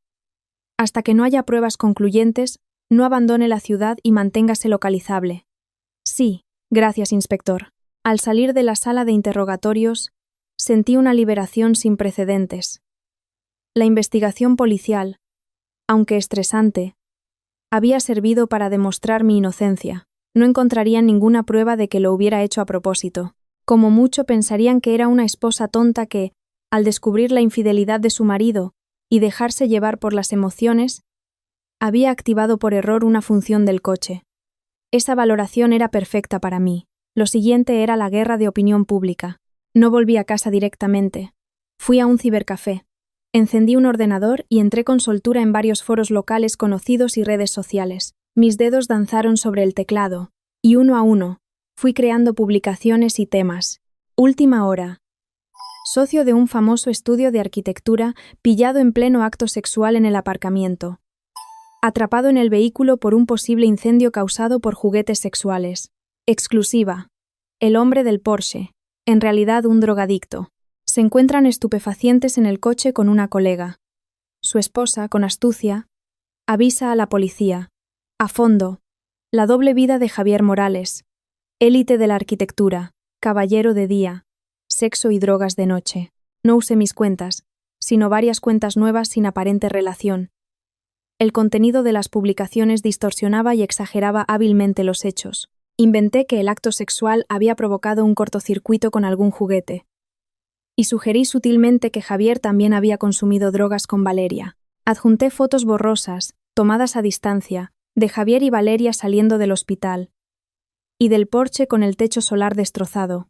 Estas publicaciones, como bombas en el agua, se extendieron por Internet en un instante. Las palabras clave en los titulares famoso estudio de arquitectura, Porsche, sexo, drogas, tenían un enorme poder de atracción. A los internautas les encantan estos escándalos de la élite. No les importa la verdad, solo el morbo de la historia. En pocas horas, las publicaciones se compartieron y comentaron frenéticamente. Hashtags como el del Porsche y el sexo, arquitecto Morales, drogas se convirtieron en tendencia local. Las especulaciones, los insultos y las burlas inundaron la red. Joder, ¿quién es este tío? ¡Qué fuerte! Lo encontré. Es Javier Morales, socio de H Arquitectos. Parecía tan normal. ¡Qué risa! Se manda a sí mismo al hospital por una sesión de sexo en el coche. Y con una tía que se droga. La esposa es una crack. A un marido así hay que hundirlo socialmente. El de arriba no se entera. Podría haber sido cosa de la mujer. Pobre mujer, por otro lado. La opinión pública, sin yo darme cuenta, se inclinaba en la dirección que yo quería. La mayoría, sin conocer toda la verdad, se sentiría moralmente superior y condenaría a Javier, y mi imagen, de esposa tonta, se transformaba lentamente en la de una diosa de la venganza que, tras aguantar en silencio, castigaba con inteligencia a su marido infiel y a su amante. Terminado todo, borré el historial de navegación y salí del cibercafé. El cielo por el este ya empezaba a clarear. No fui a casa. Me senté en una cafetería, pedí un capuchino y observé en silencio cómo la ciudad despertaba. Mi plan se desarrollaba sin problemas. La investigación policial limitaba los movimientos de Javier. El caso de drogas de Valeria le había asestado un golpe mortal. Y la opinión pública lo había empujado al borde del abismo. Su carrera, su reputación, su familia, se desmoronaban a una velocidad visible. Sabía la tormenta que le esperaba a Javier cuando despertara. Sus socios le llamarían a capítulo. Sus clientes dudarían de su integridad. Las acciones de su empresa podrían desplomarse. Y sus padres, mis suegros, no podrían levantar la cabeza ante familiares y vecinos por el escándalo. Su hijo, Mateo, algún día se enteraría por otros del vergonzoso pasado de su padre. Todo lo que una vez tuvo lo destruiría con mis propias manos, y él, como un pez desescamado, apenas podría respirar bajo la mirada de todos. Levanté el café y di un sorbo. Una sonrisa fría se dibujó en mis labios. Esto era solo el principio. Lo siguiente que tenía que manejar era a ese fantasma en mi casa. Mi suegra, ella sería mi próximo objetivo. La haría presenciar cómo su orgulloso hijo era empujado al abismo, paso a paso, por mí. La haría comprender que lo que intentaba proteger estaba podrido desde el principio. Terminé el café y me levanté. La luz del sol me bañaba, pero no disipaba el frío de mis huesos. Saqué el móvil y llamé a la guardería de Mateo. Con voz alegre dije: «Hola, buenos días. Soy la madre de Mateo. Hoy Mateo se va a quedar en casa. Me lo voy a llevar al parque. Gracias». Colgué y respiré hondo. La guerra ya se había trasladado al interior de mi hogar, y yo iba a asestar el golpe más letal de la forma más suave. Javier llevaba 4 días ingresado cuando despertó. La noticia me llegó a través de su secretaria, enviada por mi suegra. Dijo que lo primero que hizo al despertar fue preguntar por mí. La secretaria, al otro lado del teléfono, titubeaba, diciendo que el señor Morales estaba muy alterado, que no paraba de decir incoherencias, que me maldecía, pero también suplicaba entre lágrimas que fuera a verle. No me inmuté. ¿Ir a verle? ¿Para qué? ¿Para ver a ese traidor postrado y débil en una cama de hospital y satisfacer mi corazón de santa? No. El único propósito por el que iría a verle sería para estamparle en la cara el acuerdo de divorcio firmado por mí. Pero aún no era el momento. El festín de mi venganza apenas había servido el aperitivo. El plato principal y el postre aún debían prepararse con esmero. No fui al hospital. Fui a la guardería de Mateo. Le dije a la profesora que Mateo se quedaría en casa unos días, que yo misma me ocuparía de él. La profesora se extrañó, pero al ver mi firmeza, no preguntó más. Al llevar a Mateo a casa, no empecé mi ajetreada rutina habitual. En cambio, me senté con él en la alfombra del salón a jugar con los bloques. Mateo estaba encantado. Pensaba que mamá, después de tantos días de trabajo hasta tarde, por fin podría jugar con él todos los días. Se reía a carcajadas, y me puso un bloque triangular en la mano. «Mira, mami, esta es nuestra casa». Al ver su sonrisa inocente, sentí que un rincón de mi corazón, congelado por el odio, se derretía muy ligeramente. Me agaché, lo abracé, y le susurré: «Sí, Mateo, esta es nuestra casa. Y mamá siempre os protegerá a ti y a nuestra casa». Mi voz era muy baja, pero cada palabra era un juramento que me hacía a mí misma. Por la tarde, llegó mi suegra. Sin avisar, abrió la puerta con su propia llave. Su rostro era una mezcla compleja de cansancio, ansiedad y resentimiento. Desde el accidente de Javier, se había alojado en un hotel cercano para cuidarle, y de paso, vigilarme. «Sofía, ven aquí», gritó nada más entrar. Salí de la habitación de Mateo, llevándole de la mano. Con una sonrisa amable dije: «Mamá, ¿has venido? Siéntate, por favor». «Mateo, saluda a la abuela». Mateo dijo obedientemente: «Hola, abuela». Pero mi suegra ni le miró. Su mirada, afilada como una cuchilla, se clavó en mí. «No me llames. Mamá, no tengo una nuera como tú. Mi hijo está así. Y tú ni te dignas a aparecer. ¿Tienes corazón? Mamá, te equivocas», dije, sin perder la sonrisa y con un tono tranquilo. «Javier todavía está en la UCI. Los médicos han dicho que las visitas están prohibidas. Aunque fuera, no podría verle. Me he quedado en casa estos días cuidando de Mateo porque pensé que si despertaba y no me encontraba, se pondría peor». «Tonterías». Mi suegra se quedó sin palabras por un momento, pero enseguida se alteró aún más. «No te hagas la buena aquí. ¿Crees que no sé lo que tramas? Estás aprovechando para humillar a mi hijo y divorciarte para quedarte con los bienes. Mamá, ¿cómo puedes pensar eso? Puse una expresión de dolida y agraviada, enrojeciendo ligeramente los ojos. Javier es mi marido, y Mateo es mi hijo. Esta familia es mi vida, solo deseo que Javier se recupere pronto. ¿Divorcio? Ni se me ha pasado por la cabeza. Mis palabras eran mitad verdad, mitad mentira. No pensaba pedir el divorcio primero, pero me aseguraría de que él me suplicara que se lo concediera. Lo echaría con una mano delante y otra detrás, despojándole de todo. ¿Que no se te ha pasado por la cabeza? Pues me alegro. Mi suegra me miró con desconfianza durante un buen rato, como si buscara alguna fisura en mi rostro, pero se decepcionó. Mi actuación fue perfecta. La imagen de una buena esposa que, a pesar de la traición de su marido, y de verse envuelta en un escándalo, piensa en el bien común, y devuelve bien por mal, era casi perfecta. Más te vale. Resopló con frialdad y se sentó en el sofá. Su tono se suavizó ligeramente. Que Javier se haya salvado esta vez ha sido por pura suerte. Si no, te habría despellejado viva. Mamá, tranquilízate. Le serví un vaso de agua. Lo de Javier ha sido un accidente. También tenemos que reflexionar. ¿No le hemos prestado demasiada poca atención últimamente? ¿Con tanto estrés? Mis palabras, aunque parecían de autocrítica, en realidad ejercían presión psicológica sobre mi suegra. Tu hijo ha acabado así, y tú también tienes parte de culpa. Solo sabes regañarle y criticarme a mí, pero nunca te has preocupado de verdad por lo que siente. Como esperaba, el rostro de mi suegra cambió. Cogió el vaso de agua, pero no bebió. Lo dejó sobre la mesa con un golpe seco. ¿Cómo que poca atención? Le hemos dado todo lo mejor. Si no fuera por una mujer como tú. Mamá, no hablemos del pasado. La interrumpí, y cambié de tema. Lo más importante ahora es la salud y el futuro de Javier. Ya sabes que en Internet se ha montado un escándalo que está perjudicando mucho a su empresa y a su reputación. Tenemos que hacer algo para solucionarlo. Al oír hablar de la empresa y la reputación, mi suegra volvió a fruncir el ceño. No entendía de negocios, pero sabía que la reputación era importante. ¿Qué podemos hacer? La policía sigue investigando. Y esa zorra. La policía dice que se drogaba. Si se confirma, será la vergüenza de la familia Morales. Sí, por eso tenemos que adelantarnos. Me senté a su lado y, bajando la voz, le dije con un tono que pretendía ser sincero.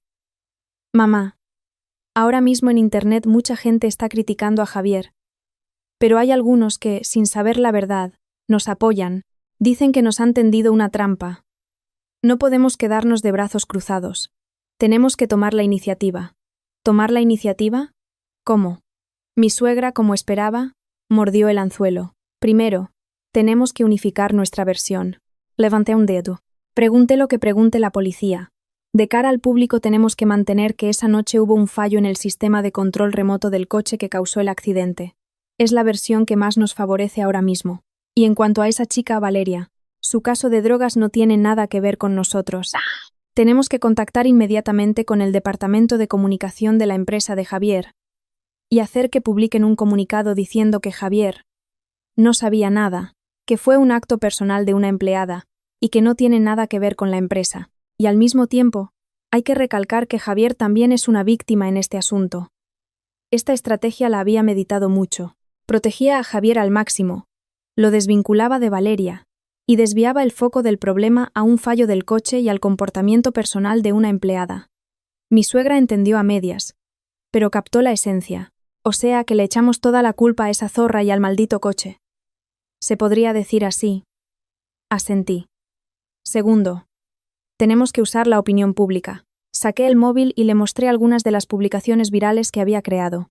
Mira, mamá, ahora mismo en Internet mucha gente se compadece de nosotros. Dicen que lo estamos pasando mal. Esta es nuestra oportunidad. Podemos contratar a algunos influencers o a una agencia de reputación online para que guíen la opinión pública en una dirección como la sabiduría y el valor de una esposa salvan a su marido de la crisis, o el trágico final de los amantes adúlteros. Enturbiamos las aguas para que la gente no pueda distinguir la verdad, pero lo que recordarán será siempre la versión que nosotros queramos que recuerden. Mi suegra miró los comentarios furiosos en la pantalla del móvil, y un destello de luz apareció en sus ojos nublados. No entendía de Internet, pero entendía de la naturaleza humana. Sabía que si la historia era convincente, podía ganar simpatía y devolverle la pelota al adversario. ¿Eso no costará dinero?, preguntó. Algo sí. Pero merecerá la pena, dije de inmediato. Usaremos el dinero de la cuenta conjunta de la familia. Es un momento crucial. Tenemos que hacer este sacrificio. Al proponer yo misma usar el patrimonio común para la campaña, se sintió aún más segura. Pensó que era una buena nuera, capaz de sacrificar sus intereses personales por el bien común. Mi suegra acabó convencida. Aunque no entendía del todo mis intenciones, sintió instintivamente que la estrategia que le proponía era el último clavo ardiendo al que podía aferrarse. Asintió y dijo: «De acuerdo. Haremos lo que dices. Hablaré con la gente de la empresa de mi hijo». «Sí, mamá. Has hecho un gran esfuerzo». La ayudé a levantarse. «Estarás cansada. Ve a descansar. Yo me encargo de todo aquí». Cuando mi suegra se fue, la sonrisa de mi rostro se desvaneció al instante. Volví al salón y miré a Mateo, que seguía concentrado en sus bloques. Mi mirada se volvió fría y afilada. En esta lucha de poder con mi suegra, había ganado. No solo había leído sus cartas, sino que, lo que es más importante, había utilizado con éxito su amor de madre y su instinto de protección para convertirla en una pieza voluntaria en mi tablero de ajedrez. Ella creía que estaba liderando el contraataque, pero en realidad estaba siguiendo el guión que yo había escrito, empujando a Javier a un abismo aún más profundo.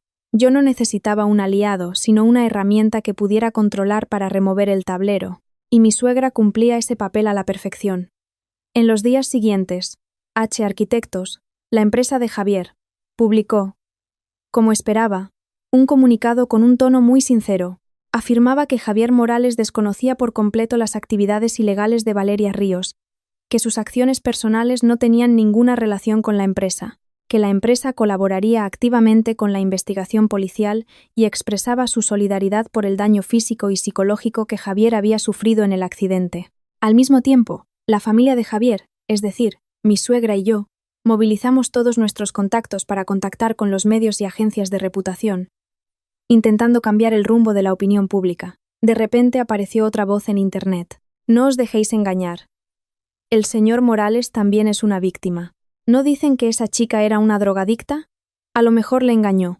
La esposa es una crack. Ha sabido mantener la calma en una crisis. Un aplauso para ella. La opinión pública, como esperaba, se volvió compleja y vacilante. La verdad, envuelta en dinero y mentiras, se volvió aún más confusa. Y ese era exactamente el efecto que yo quería. Quería que Javier se viera atrapado en un vórtice de autojustificación interminable. Tendría que enfrentarse a la investigación policial, tranquilizar a los accionistas y clientes de la empresa, responder a las preguntas de los medios y soportar la doble presión de la familia y el exterior. Estaría tan ocupado que perdería la cabeza. Y en ese proceso de defensa interminable, perdería toda su dignidad y su reputación. Y yo, como una directora fuera del escenario, observaba con frialdad la actuación de todos. De vez en cuando, soltaba alguna línea de diálogo, para asegurarme de que la trama siguiera el curso que yo había previsto. Esa noche, recibí una llamada de la secretaria de Javier. Su voz sonaba muy apurada y preocupada. «Señora, el señor Morales quiere verla. Está muy alterado. Dice que si no la ve, se negará a recibir tratamiento». Sonreí para mis adentros. Por fin no puede más. ¿Quiere verme? ¿Para suplicarme? ¿O para ajustar cuentas? Dígale que yo también quiero verle. Cuando le trasladen a una habitación normal y esté un poco mejor, iré a visitarle, respondí con calma. Pero, señora, su estado ahora. Los médicos dicen que necesita calmarse. No quiere ver a nadie, solo a usted. Pues que los médicos le den un sedante, dije sin piedad. Es un adulto. Tiene que ser responsable de sus actos. Lo que necesita ahora es descansar, no hacer un berrinche. Dicho esto, colgué directamente. Sabía que mi negativa destrozaría la última esperanza de Javier. Él pensaba que podría utilizar nuestros años de matrimonio para chantajearme, pero se equivocaba. La Sofía que él conocía ya estaba muerta. La de ahora era una bestia despertada por él, que solo vivía para la venganza. Justo después de colgar, recibí un mensaje de texto. Era de Javier, enviado desde el teléfono de la enfermería. Era corto, pero lleno de desesperación y resentimiento. «Sofía, eres realmente cruel. Ya verás, No te dejaré en paz. Me reí al leerlo. Y respondí: Javier, el juego no ha hecho más que empezar. Más te vale rezar para aguantar hasta el final. Envié el mensaje y borré el historial. Luego, fui a la cama de Mateo. Le di un beso en la frente y le susurré: Duerme bien, mi niño. Mamá te protegerá. Y arreglará todo esto. La noche fuera era oscura como la boca de un lobo. Pero yo sabía que la oscuridad es más insoportable justo antes del amanecer. Y yo estaba preparada para afrontar todos los desafíos. Mi plan de venganza entraba en su fase más crucial: desmantelar sus relaciones sociales y su base empresarial. Y yo ya tenía en mi mano el cuchillo más afilado. Javier recibió el alta. La noticia me llegó a través de mi suegra. No pasó ni 10 días en el hospital antes de que la empresa, con la excusa de que necesitaba recuperarse, lo enviara de vuelta al ático con vistas al retiro. Oficialmente era para recuperarse, pero en realidad era una forma de arresto domiciliario. Sus socios, tras la crisis de reputación inicial y la caída de las acciones, ya habían perdido la paciencia y la confianza en él. Un socio con una vida privada disoluta, negligente en la gestión de su equipo, e incluso indirectamente relacionado con las drogas, ya no era un activo para la empresa, sino una bomba de relojería. El reposo de Javier era, en la práctica, una desposesión de poder, un cargo sin funciones. Lo único que podía hacer cada día era contemplar las luces de la ciudad desde su enorme y vacío apartamento, saboreando la caída del cielo al infierno. Y yo, al día siguiente del alta de Javier, fui a su empresa. Sin cita previa, sin previo aviso, aparecí en la recepción de H Arquitectos. La recepcionista se sorprendió al verme, pero enseguida esbozó una sonrisa profesional, teñida de una ligera compasión. La noticia de que la esposa del socio había aparecido en la empresa ya se había extendido por toda la oficina. «Buenos días. ¿A quién busca?», preguntó educadamente. «Quisiera ver al director del departamento jurídico y al director de comunicación de su empresa», dije con calma. Mi voz era tranquila, pero tenía un aplomo innegable, un aplomo forjado en años de lucha en el mundo de los negocios. Mi aparición fue como una piedra en un estanque en calma. Pronto, la noticia llegó a la alta dirección, y el director jurídico, el señor Ibáñez, y la directora de comunicación, la señora Vázquez, aparecieron casi al mismo tiempo en la recepción. Al verme, sus expresiones eran complejas. El señor Ibáñez, un hombre de unos 50 y tantos, meticuloso, se ajustó las gafas y habló primero. «Señora Herrera, buenos días.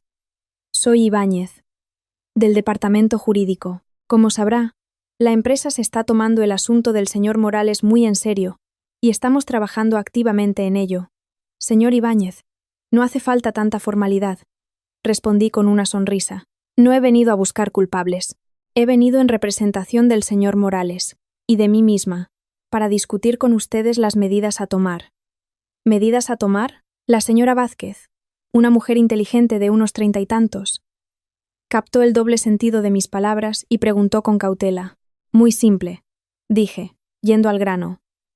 «El señor Morales es uno de los socios fundadores de esta empresa y ha contribuido enormemente a su desarrollo. Aunque haya sufrido un desgraciado accidente personal, esto no debería afectar a sus derechos como accionista ni a su cargo. Considero que las medidas actuales de la empresa son injustas». Mis palabras hicieron que los rostros de Ibáñez y Vázquez se tensaran.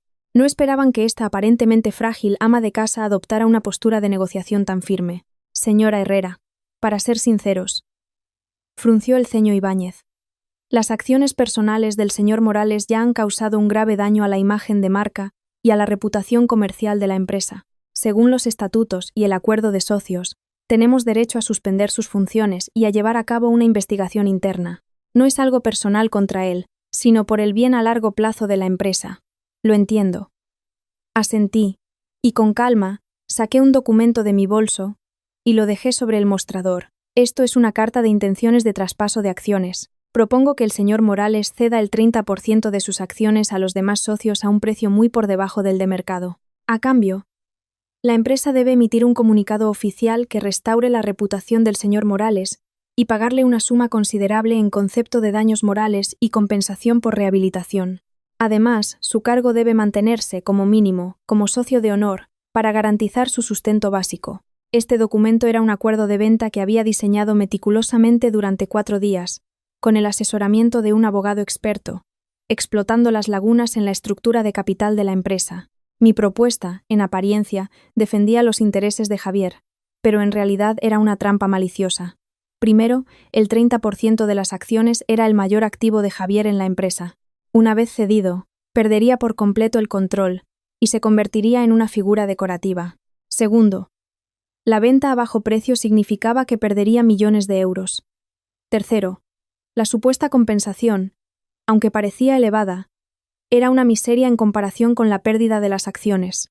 Y por último, mantener un cargo honorífico era atarlo para siempre a la picota de la vergüenza. Le obligaría a ver, impotente, como otros, con el dinero que él había ganado con su esfuerzo, limpiaban el desastre que él había causado. Ibáñez y Vázquez se miraron, atónitos por mi jugada.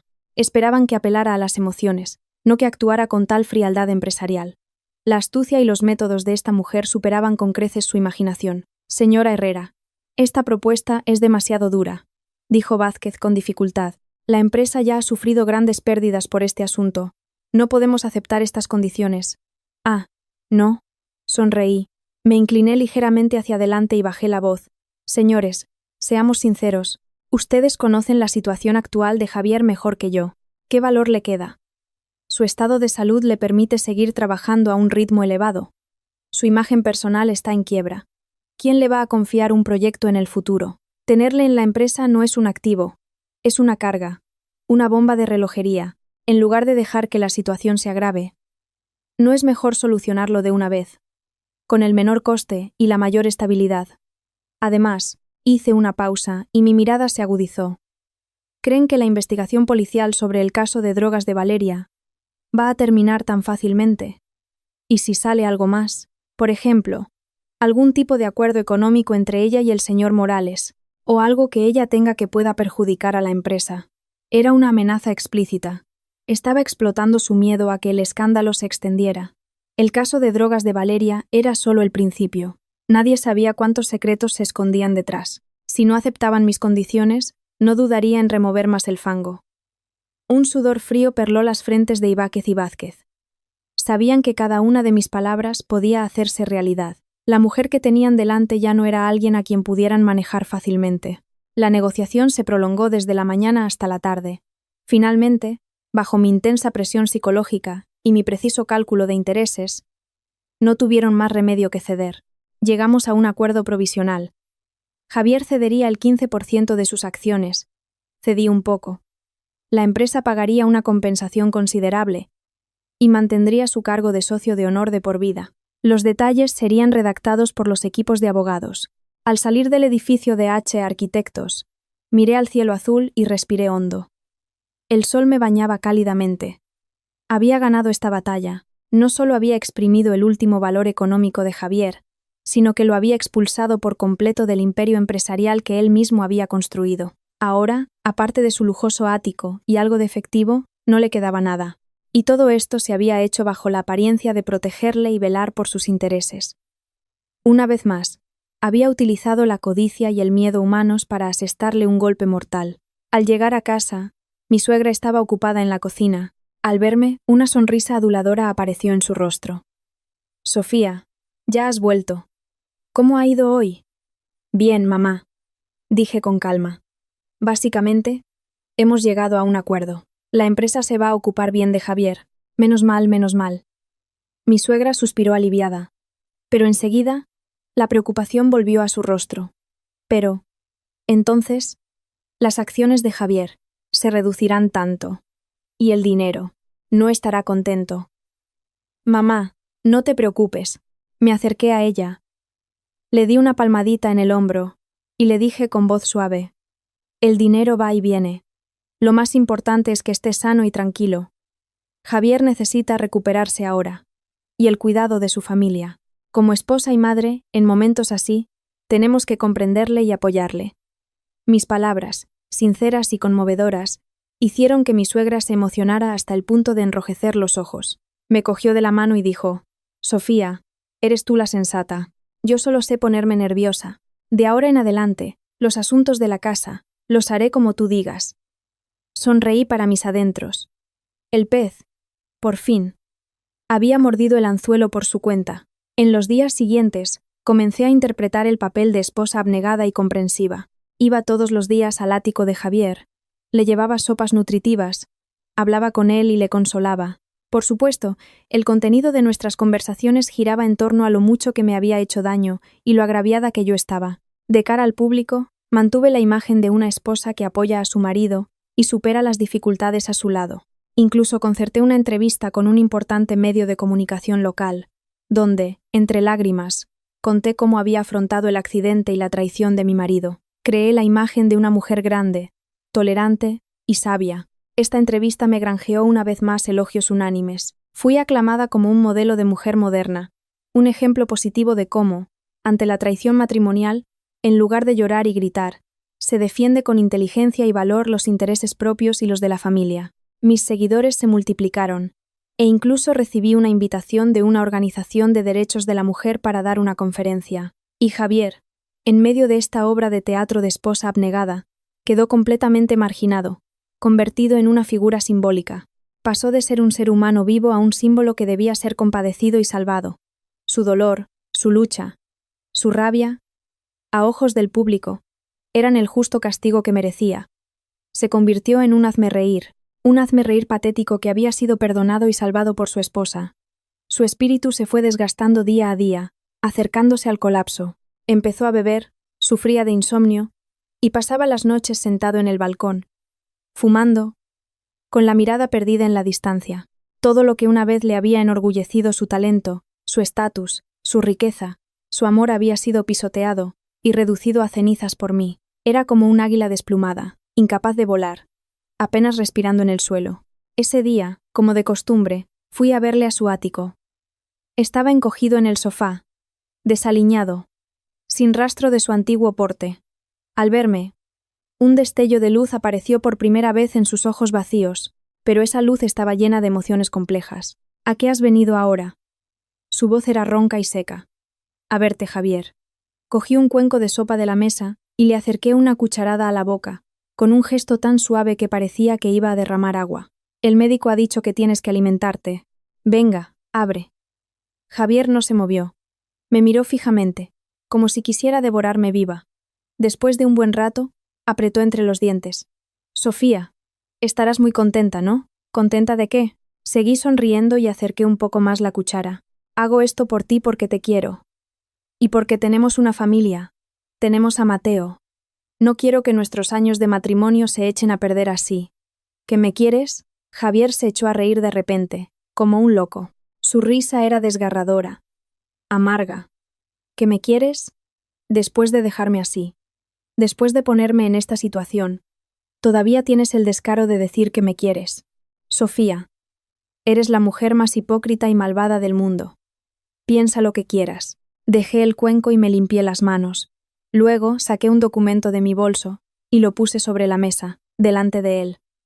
Javier, ya que todavía estás lúcido, firma esto. La mirada de Javier se posó en el documento.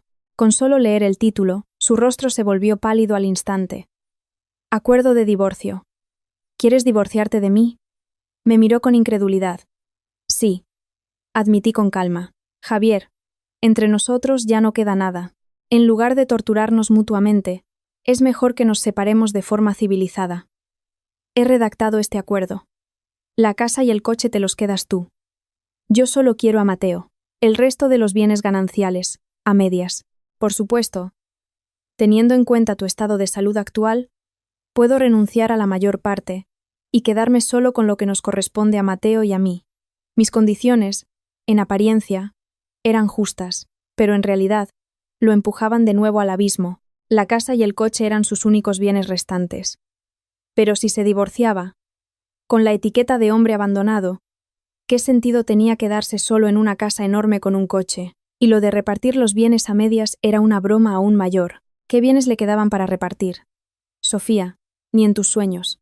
Javier barrió el acuerdo de la mesa, como una bestia enfurecida. No me divorciaré de ti. Nunca, mientras viva. Como quieras. Me agaché, recogí el acuerdo, le quité el polvo y lo volví a guardar en el bolso. Mi voz seguía siendo tranquila. Pero, Javier, te diré una cosa. No tienes mucho tiempo para pensártelo. Ixilong tu novia. Bueno, exnovia. Valeria. Su juicio es la semana que viene. Sí, para conseguir una rebaja de condena. Cuenta todas las cosas divertidas que hicisteis juntos. Entonces la cosa no se quedará en un simple divorcio. Podrías verte implicado en un delito de proporcionar un lugar para el consumo de drogas. O algo peor. Dicho esto, sin volver a mirarle, salí del ático. Al cerrar la puerta, oí un fuerte estruendo dentro. El sonido de algo rompiéndose. Sonreí. Una sonrisa de satisfacción. Javier, tu orgullo, tu autoestima, tu carrera, tu familia. Todo. Ya lo he destruido. Ahora voy a arrancar de raíz, con mis propias manos, mi último pilar emocional, ese ridículo matrimonio. Te voy a convertir en un solitario sin nada, abandonado por todos, que pasará el resto de su vida sumido en el remordimiento y el dolor. Mi venganza está a punto de llegar a su perfecto final. El juicio por el caso de drogas de Valeria fue como una sentencia tardía que despojó a Javier de su última pizca de dignidad. En el tribunal, Valeria, gracias a la levedad relativa de su delito y a su cooperación con la investigación, delató a su proveedor. Fue condenada a 2 años de prisión, con una suspensión de la pena de 3 años. Este resultado legalmente le daba una segunda oportunidad, pero para la opinión pública fue muy diferente. Durante el juicio, un periodista insistente le preguntó sobre su relación con Javier. Ya fuera por autoprotección o por resignación, Valeria admitió vagamente ante el juez que había estado con Javier esa noche, y por un descuido soltó una información crucial. Esa noche, Javier parecía haber tomado algún tipo de estimulante. Esta noticia fue como una chispa en aceite hirviendo, haciendo estallar la opinión pública. ¿Qué? Javier también se drogaba. Vaya. Este tío es lo peor. Sexo en el coche, drogas, estimulantes. Tiene el pack completo. No decían que era una víctima. Ahora resulta que era el maestro enseñando al aprendiz. La esposa es una heroína. A un desecho humano así hay que ponerlo en la picota. En Internet, las voces que antes intentaban defender a Javier fueron completamente silenciadas. En su lugar, comenzó una nueva oleada de burlas e insultos, más feroces y violentos. La imagen de Javier pasó de ser la de una víctima, una élite de la arquitectura, a la de un delincuente que cometía adulterio. Se drogaba y consumía estimulantes. Su nombre se convirtió en el hazmerreír de la alta sociedad local. La empresa de arquitectura, debido al impacto continuo del escándalo, sufrió una caída en picado de sus acciones. Varios proyectos importantes se suspendieron de urgencia, y la empresa se vio obligada a realizar despidos masivos y una reestructuración. El 15% de las acciones de Javier se convirtió en papel mojado en medio del desplome del mercado. No solo perdió la empresa, sino que, debido al acuerdo de compensación que había firmado, también contrajo una deuda considerable. Su vida se había derrumbado por completo. Todo esto ocurrió 3 días después de que firmara el acuerdo de divorcio. Con el acuerdo firmado en mi poder, volví a su ático. Esta vez, no llamé. Abrí directamente con la llave de repuesto. Una copia que había hecho en secreto cuando mi suegra, al delegarme todos los asuntos familiares, me dio su llave. El ático era un caos. Las cortinas echadas. El ambiente oscuro. Javier estaba acurrucado en el sofá como un fantasma. Olía a alcohol rancio y a tabaco. Estaba demacrado, con los ojos hundidos y el pelo canoso. Parecía 10 años más viejo. Al oír la puerta, levantó la cabeza con lentitud. Al verme, un destello de esperanza apareció primero en sus ojos nublados, para luego convertirse en una desesperación y un resentimiento aún más profundos. ¿A qué has venido ahora? Su voz ya no era la de una persona. A entregar un papel y a recoger mis cosas. Dejé el acuerdo de divorcio sobre la mesa, junto a los trozos del acuerdo que él había roto. Miró el nuevo acuerdo como si viera algo horrible. Intentó levantarse con dificultad. Pero llevaba tanto tiempo sentado que las piernas se le habían dormido y se tambaleó, cayendo al suelo. No le ayudé. Le miré desde arriba, como si viera un montón de basura maloliente. Javier. Firma. Mi voz era tan tranquila como si hablara del tiempo. Legalmente, ya no somos nada. Eres libre. ¿Libre? Se rió a carcajadas, tirado en el suelo. Una risa amarga y loca. ¿Que soy libre? No tengo nada. Mi empresa, mi dinero, mi reputación, mi casa. No tengo nada. Sofía. ¿Estás satisfecha ahora? Después de arruinarme la vida. ¿Estás satisfecha? Más que satisfecha, dije con calma. Simplemente he recuperado lo que me correspondía. En 7 años de matrimonio, te di mi juventud, mis sentimientos, todo lo que una mujer puede dar. ¿Y qué me devolviste tú? Traición, engaño y tomarme por tonta. Javier, ponte la mano en el corazón. Merecías mi entrega. Yo. Abrió la boca, pero no pudo decir nada. ¿Sabes? Continué, como si relatara un hecho ajeno. Esa noche, en el aparcamiento, cuando os vi a ti y a esa mujer en el coche, quise correr y destrozaros la cara. Pero me contuve, porque eso habría sido perdonaros demasiado fácilmente. Quería que pagarais 100, 1000 veces por vuestros actos. Quería que cayerais desde la cima del deseo al abismo del infierno. Quería que perdierais mucho más de lo que habíais ganado. Me acerqué a él, me agaché, y mirándole a la cara, contorsionada por el dolor, dije, marcando cada sílaba, y lo he conseguido. Javier, has perdido. Has perdido total y absolutamente. Creías que lo controlabas todo, pero te equivocabas. Desde el principio, no fuiste más que una pieza en mi tablero de ajedrez. Y yo era la jugadora, la única diosa. Maldita loca. Demonio. Finalmente se derrumbó, se abalanzó sobre mí con todas sus fuerzas, intentando estrangularme, pero yo, con desprecio, di un paso atrás y esquivé su ataque con facilidad. Su cuerpo, debilitado y agitado, volvió a caer al suelo. Esta vez, parecía que ya no tenía fuerzas para levantarse. Me erguí, me arreglé la ropa y le miré desde arriba. Una sonrisa fría y radiante se dibujó lentamente en mi rostro. Javier, el juego ha terminado. Puedes seguir aquí, pudriéndote en tu autocompasión, o empezar de nuevo, como quieras, pero ya no tienes con qué. Recuerda esta noche, recuerda cómo lo perdiste todo. Este es el último regalo que yo, Sofía Herrera, te hago. Dicho esto, sin volver a mirarle, salí de esa casa que me había asfixiado. Al cerrar la puerta, bloqueé por completo sus gritos y sus maldiciones. Afuera, el sol brillaba con intensidad. Respiré hondo el aire fresco. Sentí que todos los poros de mi cuerpo se abrían. 7 años. Por fin, era libre. No volví a casa. Fui al despacho del abogado. Presenté el acuerdo de divorcio y finalicé los trámites. Luego fui al banco y transferí mis bienes y los de Mateo a una cuenta nueva y segura. Por último, fui a la guardería y recogí a mi hijo. Mami, Mateo me vio y corrió hacia mí, con los brazos abiertos como un pajarito feliz. Me agaché y lo abracé con fuerza. Al sentir su cuerpo pequeño y cálido, mis lágrimas por fin brotaron. Pero esta vez no eran lágrimas de tristeza, sino de alegría y liberación. Mami, ¿por qué lloras? Mateo me secó las lágrimas con sus manitas, preguntando con inocencia. Lloro de alegría. Le besé en la frente y dije sonriendo.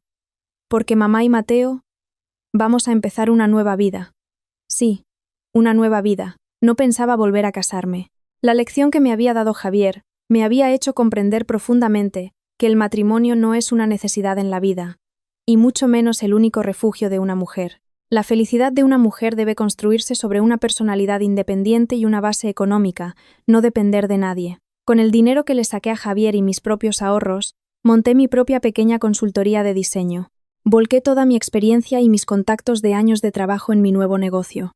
Gracias a mi excelente capacidad profesional y a mi perseverancia, mi empresa pronto despegó y empezó a destacar en el sector. Dejé el ático con vistas al retiro, que una vez simbolizó un matrimonio exitoso, y compré un piso no muy grande, pero acogedor, en un barrio tranquilo del centro. Aquí estábamos Mateo y yo, y nuestra nueva vida, llena de esperanza. Mi suegra, al saber que Javier y yo nos habíamos divorciado, vino a verme varias veces, pidiéndome que, por el niño, siguiera ayudando a su pobre hijo. Pero me negué. Le di una pensión suficiente para que tuviera una vejez cómoda. Pero entre ella, Javier y yo, ya no había nada. La herida que me causaron, no la olvidaría jamás. Oí que vendió el ático y el coche para pagar sus deudas y se fue solo a una pequeña ciudad del sur, desapareciendo del mapa. Quizás, finalmente, salió de las ruinas que él mismo había creado y comenzó una nueva vida como una persona normal. Quizás, para él, ese fuera el mejor final. Un año después, una tarde, estaba sentada frente al gran ventanal de mi nueva oficina, contemplando la bulliciosa calle de abajo.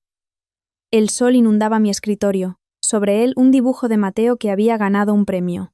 Seguía siendo un dibujo de nuestra familia, pero esta vez, el padre del dibujo se había convertido en un gran árbol, y mi hijo y yo descansábamos felices bajo su sombra. Cogí el móvil y busqué ese número que había olvidado hace mucho tiempo. El número de Javier. Dudé un momento, pero finalmente pulsé el botón de borrar. Nuestros caminos se habían separado, y no volveríamos a encontrarnos.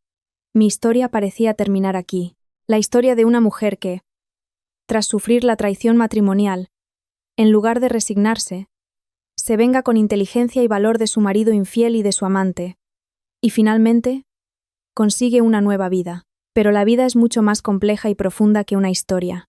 A veces, en la oscuridad de la noche, después de acostar a Mateo, sentada sola en mi estudio, repasando el pasado, siento confusión e inquietud. He ganado. He conseguido todo lo que quería, pero en el proceso, ¿no me he convertido yo también en la persona que una vez más odié? He tejido una red de mentiras. He sustituido la comunicación por la conspiración. He castigado a la persona que amé de la forma más cruel. ¿No tengo yo también las manos manchadas de una sangre invisible? La euforia de la venganza fue como unos fuegos artificiales. Tras el espectáculo, solo queda un vacío inmenso y preguntas para el alma. He destruido a Javier. ¿Pero no he destruido también a la Sofía pura y buena que una vez fui? Me he vengado de él, pero he matado hasta el más mínimo rastro de amor que hubo entre nosotros. He ganado el mundo, pero quizás he perdido para siempre la paz interior. Cuando me asaltan estos pensamientos, doy un sorbo al vino que tengo sobre la mesa. El líquido áspero me quema la garganta. Miro las luces de la ciudad. Detrás de cada luz hay una historia, risas y lágrimas, amor y odio. Quizás no exista el bien y el mal absolutos en este mundo. Cada persona, en su deseo y su aprieto, solo toma las decisiones que cree correctas. Yo elegí la venganza y asumí sus consecuencias. Sonreí porque había ganado, pero en la oscuridad de la noche, a veces me pregunto, si pudiera volver atrás, a esa noche en el aparcamiento, cuando oí esos jadeos, ¿habría tomado una decisión diferente? No lo sé. Lo que sí sé es que, desde esa noche, Sofía Herrera murió. La que sobrevivió fue una nueva yo, renacida del fuego, pero marcada para siempre con el estigma del odio. Dejé la copa de vino y me acerqué a la ventana. Miré a lo lejos. En mi rostro ya no estaba la sonrisa fría y vengativa de la entrada del aparcamiento. En su lugar, había una calma y un desapego forjados por la experiencia. Quizás gané la batalla, pero no puedo decir que haya ganado en la vida. Pero, sea como sea, estoy caminando por mi propio camino. Puede que aún haya tormentas por delante, pero ya no tengo miedo, porque estoy caminando, sonriendo, hacia una nueva vida, y esta sonrisa ya no es la de la euforia de la venganza, sino un profundo respeto y amor por la vida misma.